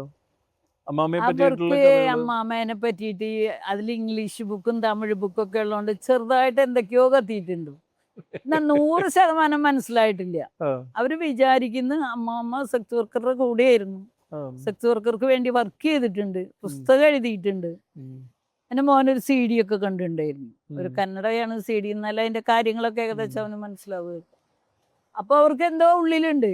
പക്ഷെ ഈ എൻ്റെ ചെറിയ മോൾ എന്നോട് ഒരു ചോദ്യം ചോദിക്കാത്ത പോലെ ഈ 2 മക്കളും മമ്മ എന്തിനാ പോണേ ഏതിനാ പോണേ അവരെങ്ങനെയായാലും അറിയാതെ ഇരിക്കില്ല, എവിടെയെങ്കിലുമൊക്കെ അവർ കണ്ടെത്തിയിട്ടുണ്ടാവും. കാരണം എന്ന് വെച്ചാൽ അവർ ചില കാര്യങ്ങളൊക്കെ പറയുമ്പോൾ അമ്മ എഴുതിയോണ്ടാണ് അമ്മ അങ്ങനെ പുറത്തു പോകാത്തതെന്നൊക്കെ പറയുമ്പോൾ, അല്ലെങ്കിൽ അവരുടെ അമ്മ പറയുമ്പോഴൊക്കെ എന്താ എഴുത്തുകാരിക്ക് എന്താ പുറത്തു പോയില്ലേ എന്ന് അവർ ചോദിച്ചിട്ടില്ല. അപ്പോൾ അവർക്ക് മനസ്സിലായില്ല എവിടെയോ ഒരു സ്പെല്ലിംഗ് മിസ്റ്റേക്ക് ഉണ്ടെന്ന് അറിയാം. പിന്നെ കേരളത്തിലെ കോളേജുകളിലൊക്കെ പോയി ക്ലാസ് എടുക്കുന്ന ഞാൻ തമിഴ്നാട്ടിലും എന്തൊക്കെ പോണില്ല, അവർ തമിഴ്നാട്ടിലാണല്ലോ. അപ്പോൾ അവർക്ക് മനസ്സിലായിട്ടുണ്ട് ഞങ്ങളിൽ നിന്ന് മറയ്ക്കുന്ന എന്തോ ഒരു സാധനം അമ്മയുടെ കയ്യിലുണ്ട്. അതിൻ്റെ ചെറിയ ചെറിയ തുണ്ടുകളൊക്കെ കിട്ടിയിട്ടുണ്ട്, കാരണം വീട്ടിലെന്താ ഇംഗ്ലീഷ് ബുക്ക് ഇരിക്കുന്നുണ്ട്. ഈ തൊഴിലെന്ന് നിർവചിക്കപ്പെടാമെങ്കിൽ ഈ തൊഴിലിലേക്ക് ഒരാൾ പുതുതായിട്ട് വരുന്നതിന് എന്തായിരിക്കും ഇന്നത്തെ കാലത്ത് അവർക്ക് കൊടുക്കുന്ന ഒരു അഡ്വൈസ് എന്തായിരിക്കും? ഒപ്പം നമുക്ക് പരിചയമുള്ളവർ, നമുക്ക് അത്രയും ബന്ധമുള്ളവർ, നമ്മൾ സ്വന്തം എന്ന് കരുതുന്ന ഒരാൾ ഈ തൊഴിലിലേക്ക് വരണം എന്ന് നമ്മൾ ആഗ്രഹിക്കും. ഞാൻ ഇതിനൊരു ഉത്തരം പറഞ്ഞത് നമ്മുടെ നാട്ടിലെ എന്താ പറയുക, സമൂഹത്തിലെ ഏറ്റവും വലിയ ഉന്നതത്തിൽ നിൽക്കുന്ന ഒരു ഫെമിനിസ്റ്റ് ആയിട്ടുള്ള ഒരു വളരെ പ്രശസ്തമായ വ്യക്തിയാണ് എന്നോട് ഈ ചോദ്യം ചോദിച്ചത്. സെക്സ് വർക്ക് തൊഴിലാണെങ്കിൽ നളിനി ജമീലയുടെ മോളെ എന്തുകൊണ്ട് ഈ തൊഴിലിന് വിടില്ല എന്നവർ ചോദിച്ചു. വളരെ പ്രശസ്തമായ വ്യക്തി. അപ്പം ഞാൻ പറഞ്ഞു, എന്നെ ആരും വിട്ടതല്ല, എൻ്റെ അമ്മ വിട്ടതല്ല, എന്നെ ആരും വിട്ടതല്ല, അതുകൊണ്ട് എന്നെ അവൾക്കറിയാം. അവൾ പോവുകയാണെങ്കിൽ ഇന്ന കാരണങ്ങളെ കൊണ്ട് അതിൽ അപകടം ഇരിക്കുന്നുണ്ട്. ഇപ്പോൾ ചിലർ സെക്സ് വീഡിയോ, ഇപ്പോഴത്തെ കാലത്താണെങ്കിൽ വീഡിയോ എടുക്കും, അങ്ങനെ ചിലർ കൊണ്ടുപോയി അടിക്കും, ഉപദ്രവിക്കും. ഇപ്പോൾ ഓപ്പോസിറ്റിലൊക്കെ നിൽക്കുന്ന ആളെ മനസ്സിലാക്കാൻ നല്ലോണം ശ്രമിക്കണം, അയാളത് കാഴ്ചയിൽ മനസ്സിലാവും. ഞാൻ പലരെയും നിന്ന് അങ്ങനെയാണ് രക്ഷപ്പെട്ടിട്ടുള്ളത്.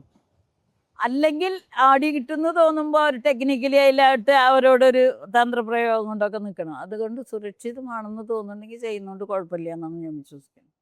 ആ സുരക്ഷിത ബോധം വേണം. എന്താണ് സുരക്ഷിതമില്ലായ്മ എന്നൊരറിവുണ്ടാവും.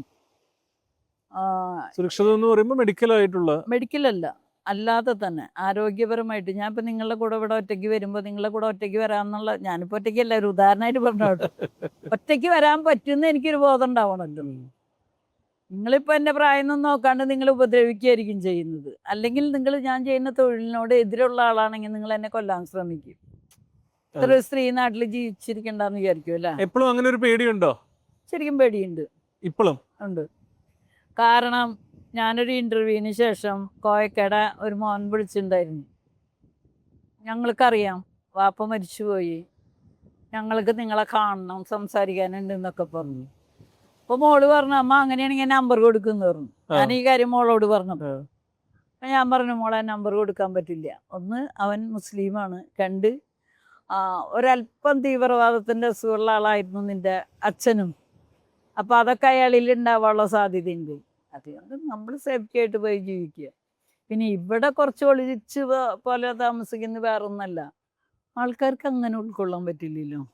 അപ്പൊ എനിക്ക് ഇത്ര ഭയങ്കര ഇതാണ്. അതായത് ഇത്രയും പോരാട്ടം നടത്തിയിട്ടും you have to live in hiding, അല്ല ഒളിച്ചു അതിന് ഇപ്പൊ ഞാൻ താമസിക്കണം. കേരളത്തിൽ, ഞാൻ കൊടുങ്ങല്ലൂര്, ഞാൻ ഇപ്പൊ 4 വർഷം മുമ്പ് വരെ ഉണ്ടായിരുന്നു. അവിടെ എനിക്ക് പേടിയില്ലായിരുന്നു. അവിടെ ഞാൻ മാത്രമായിരുന്നു. ഞാൻ മാത്രം അതിനെ നേരിട്ടാൽ മതിയായിരുന്നു. ഇവിടെ കുട്ടികൾ നേരിടേണ്ടി വരുമല്ലോ. ഓക്കെ. ഇപ്പൊ എന്നെ പോലെയല്ലല്ലോ, കുട്ടികൾക്ക് അതിനെ മറികടക്കാൻ പറ്റായിക വരിക, അല്ലെങ്കിൽ എൻ്റെ അമ്മമ്മ കാരണമാണ് ഞങ്ങളുടെ ജീവിതം തകർന്നു പോയി എന്നൊക്കെ ഒരു തോന്നലുണ്ടാവുമ്പോൾ അവർക്ക് മുന്നോട്ട് പോകാൻ പറ്റില്ല. പുസ്തകത്തിൽ എഴുതാത്ത എന്തെങ്കിലും ഇന്ന് പറയണമെന്ന് തോന്നുന്നുണ്ടോ? പുസ്തകത്തിൽ എനിക്ക് ഉറപ്പാണ് പുസ്തകത്തിൽ എഴുതാത്ത പല സാധനങ്ങളും ഒരുപാട് നളിനി ജമീലയുടെ കാര്യങ്ങളുണ്ട്. ഞാനിപ്പോ മനസ്സിലുണ്ടാവും. ഒരു 4ാമതൊരു ബുക്ക് എഴുതുന്നത് ഇങ്ങനെ തെരഞ്ഞു പിടിച്ചാണ് അത് എഴുതണം എന്ന് വിചാരിക്കുന്നത്. എനിക്ക് ഈ സമൂഹത്തിനോട് പറയാനുള്ളത്, കല്യാണത്തിന് മുൻപ് അല്ലെങ്കിൽ കുട്ടികൾ പ്രായപൂർത്തിയാവുമ്പോൾ ഒക്കെ അവർക്ക് എന്താണ് സെക്സ് എന്നും ഓപ്പോസിറ്റ് നിൽക്കുന്ന ആളെന്താണെന്നും. ഞാൻ പറഞ്ഞ സെക്സ് മാത്രമല്ല, ഞാൻ സെക്സ് എഡ്യൂക്കേഷൻ എന്ന് പറഞ്ഞപ്പോൾ ആൾക്കാർ വിചാരിച്ചത് എന്താ, എന്നോട് ചോദിച്ചൊരു ചോദ്യമാണ്. ആണിനും പെണ്ണിനും ഒരു കോണ്ടം കൊടുത്തിട്ട് റൂമി വിടുമെന്നാണ് എന്നോട് ചോദിച്ചത്. ഞാൻ സെക്സ് എഡ്യൂക്കേഷൻ എന്നുള്ളത് ഞാൻ അവിടെയല്ല ഉദ്ദേശിച്ചത്. ഞാനൊരു 5 വയസ്സ് തൊട്ടുള്ള ആളോട് പറയേണ്ട കാര്യമാണ്. പക്ഷെ 5 വയസ്സിൽ പറയണം എന്നൊക്കെ പറഞ്ഞാൽ തല്ലുള്ളൂ, അത് വേറെ വിഷയമാണ്. അപ്പം ഞാൻ പറയണത് എന്താണ് നമ്മൾ ഓപ്പോസിറ്റ് നിൽക്കുന്ന ആൾ. ഇപ്പോൾ പുരുഷനാണെങ്കിൽ ഇവിടെ ക്ലാസ്സുകൾ നടക്കുന്നില്ല, സ്ത്രീക്ക് തനിയെ ക്ലാസ്സുകൾ നടക്കും, പുരുഷന് തനിയെ നടക്കും. ചിലർക്കൊക്കെ അതിൻ്റെ വിപരീതമായിട്ടുണ്ട്. അപ്പോൾ സ്ത്രീ എന്താ, പുരുഷനെന്താ, എന്തുകൊണ്ടാണ് അവർ നമ്മളെ ഇത്ര അകലം പാലിക്കാൻ വേണ്ടിയിട്ട് അവർ ഓടിയൊളിക്കുന്നത്? എന്തുകൊണ്ടാണ് കൂടുതലും നമ്മളെ ആശ്രയിക്കുന്നത്? ആശ്രയത്വ ബോധം എന്താ? ഈ നമ്മളെതിര് നിൽക്കുന്നത് എന്താ? നമ്മൾ ഈ മനുഷ്യരോട് എങ്ങനെ ഇടപഴകണ്ടേ? കാരണം അതിൻ്റെ ഒരു ഉദാഹരണമായിട്ട് ഞാൻ പറയാം. നമ്മൾ കൺസെപ്റ്റ് വേണമെന്ന് പറഞ്ഞപ്പോൾ നമ്മുടെ മഹാനായൊരു നടൻ, ഞാൻ അദ്ദേഹത്തിന് മഹാനായിട്ട് നടനായിട്ട് വിചാരിച്ചു. അദ്ദേഹം പറഞ്ഞേ, ഞാനിനി ഏത് പെണ്ണുങ്ങളോടും ചോദിക്കും, പറ്റുമോന്ന് ചോദിക്കുന്നു. ഉഭയസമ്മതം എന്നുള്ള വാക്ക് ഞാൻ പറഞ്ഞുതരാം. ആ വാക്ക് എനിക്ക് വലിയ ഉഭയസമ്മതം എന്നുള്ളത് എന്താണെന്നറിയാം. ഞാൻ ശ്രീകണ്ഠൻ നായർ ഷോയിൽ കണ്ടത്, ചെറിയ വസ്ത്രങ്ങൾ ഉടുത്താൽ ആണുങ്ങൾക്ക് പെണ്ണുങ്ങളോട് മോഹം തോന്നും. അപ്പൊ പെണ്ണിന്റെ ചോയ്സാണ്. അതിൽ ആ വാക്കല്ല ഉപയോഗിച്ചത്. ആ ഷോ കണ്ടാൽ നിങ്ങൾക്ക് മനസ്സിലാവും. പെണ്ണിന്റെ ആണിന്റെ ചോയ്സാണ് പെണ്ണെന്നാണ് പറയുന്നത്. പക്ഷെ എനിക്ക് തിരിച്ചാ പറയാനുള്ളത്, നിങ്ങൾക്ക് എങ്ങനെ ചോയ്സാണോ നിങ്ങളും ഞങ്ങളുടെ ചോയ്സാണ്. ഞങ്ങൾ ഇത് ഇത്തിരി മൂടി മറിച്ചിട്ട് ഇങ്ങനെ ഒതുക്കി വെക്കുക, അയ്യോ പെട്ടെന്ന് പറഞ്ഞാൽ അങ്ങനെ എന്തെങ്കിലും വിചാരിക്കുമെന്ന് വിചാരിച്ചിട്ട് മാത്രമാണ്. പെണ്ണിന് ഈ ചോയ്സ് ഉണ്ട്. അതിന് അയാൾ ഉപയോഗിച്ചൊരു വാക്കുണ്ട്. അതായത് പെണ്ണുങ്ങൾ വളരെ മൂടി പൊതിച്ചിരുന്നില്ലെങ്കിൽ ആണുങ്ങൾക്ക് പെട്ടെന്ന് ഉണരും, അവർക്ക് ഉപയോഗിക്കാൻ തോന്നും, അവരെ ഉപഭോഗ വസ്തു എന്നുള്ള അർത്ഥത്തിലാണ് അയാൾ ആ വാക്ക് ഉപയോഗിച്ചത്. മനസ്സിലായി? അത് ഒരു അക്കാദമിക് ഭാഷയിലാണ് ഉപയോഗിച്ചത്. അതിന് കൃത്യമായിട്ട് മറുപടി പറയുന്നുണ്ട്. ഞാൻ അങ്ങനെ കുറേ കുറിപ്പുകൾ എടുത്ത് വെച്ചിട്ടുണ്ട്. എന്താണെന്ന് വെച്ചാൽ അക്കാദമിക്കലായിട്ട് പറയാണ്, നിങ്ങളുടെ ചെറിയ വസ്ത്രം കാണുമ്പോൾ ഞങ്ങൾക്ക് അങ്ങനെ ആസക്തി വരുന്നുണ്ട്, ഞങ്ങളെ അവകാശമാണ്, ചോയ്സാണെന്ന് പറഞ്ഞാൽ മനസ്സിലായി. ഞങ്ങൾക്ക് നിങ്ങളോട് തോന്നുന്നുണ്ട്. ഫുൾ പർദ്ദ ധരിച്ചിട്ട് നിങ്ങളെ മീശയും മുഖം മാത്രം കണ്ടാലും ഞങ്ങൾക്ക് തോന്നും ചേട്ടൻ്റെ കൂടെ ഒന്ന് കിടന്നാലോ എന്ന് തോന്നും. നളിനി ജമീല ഞങ്ങളെ പരിപാടി വന്നതിൽ വളരെ ഉപകാരം. Thanks a lot.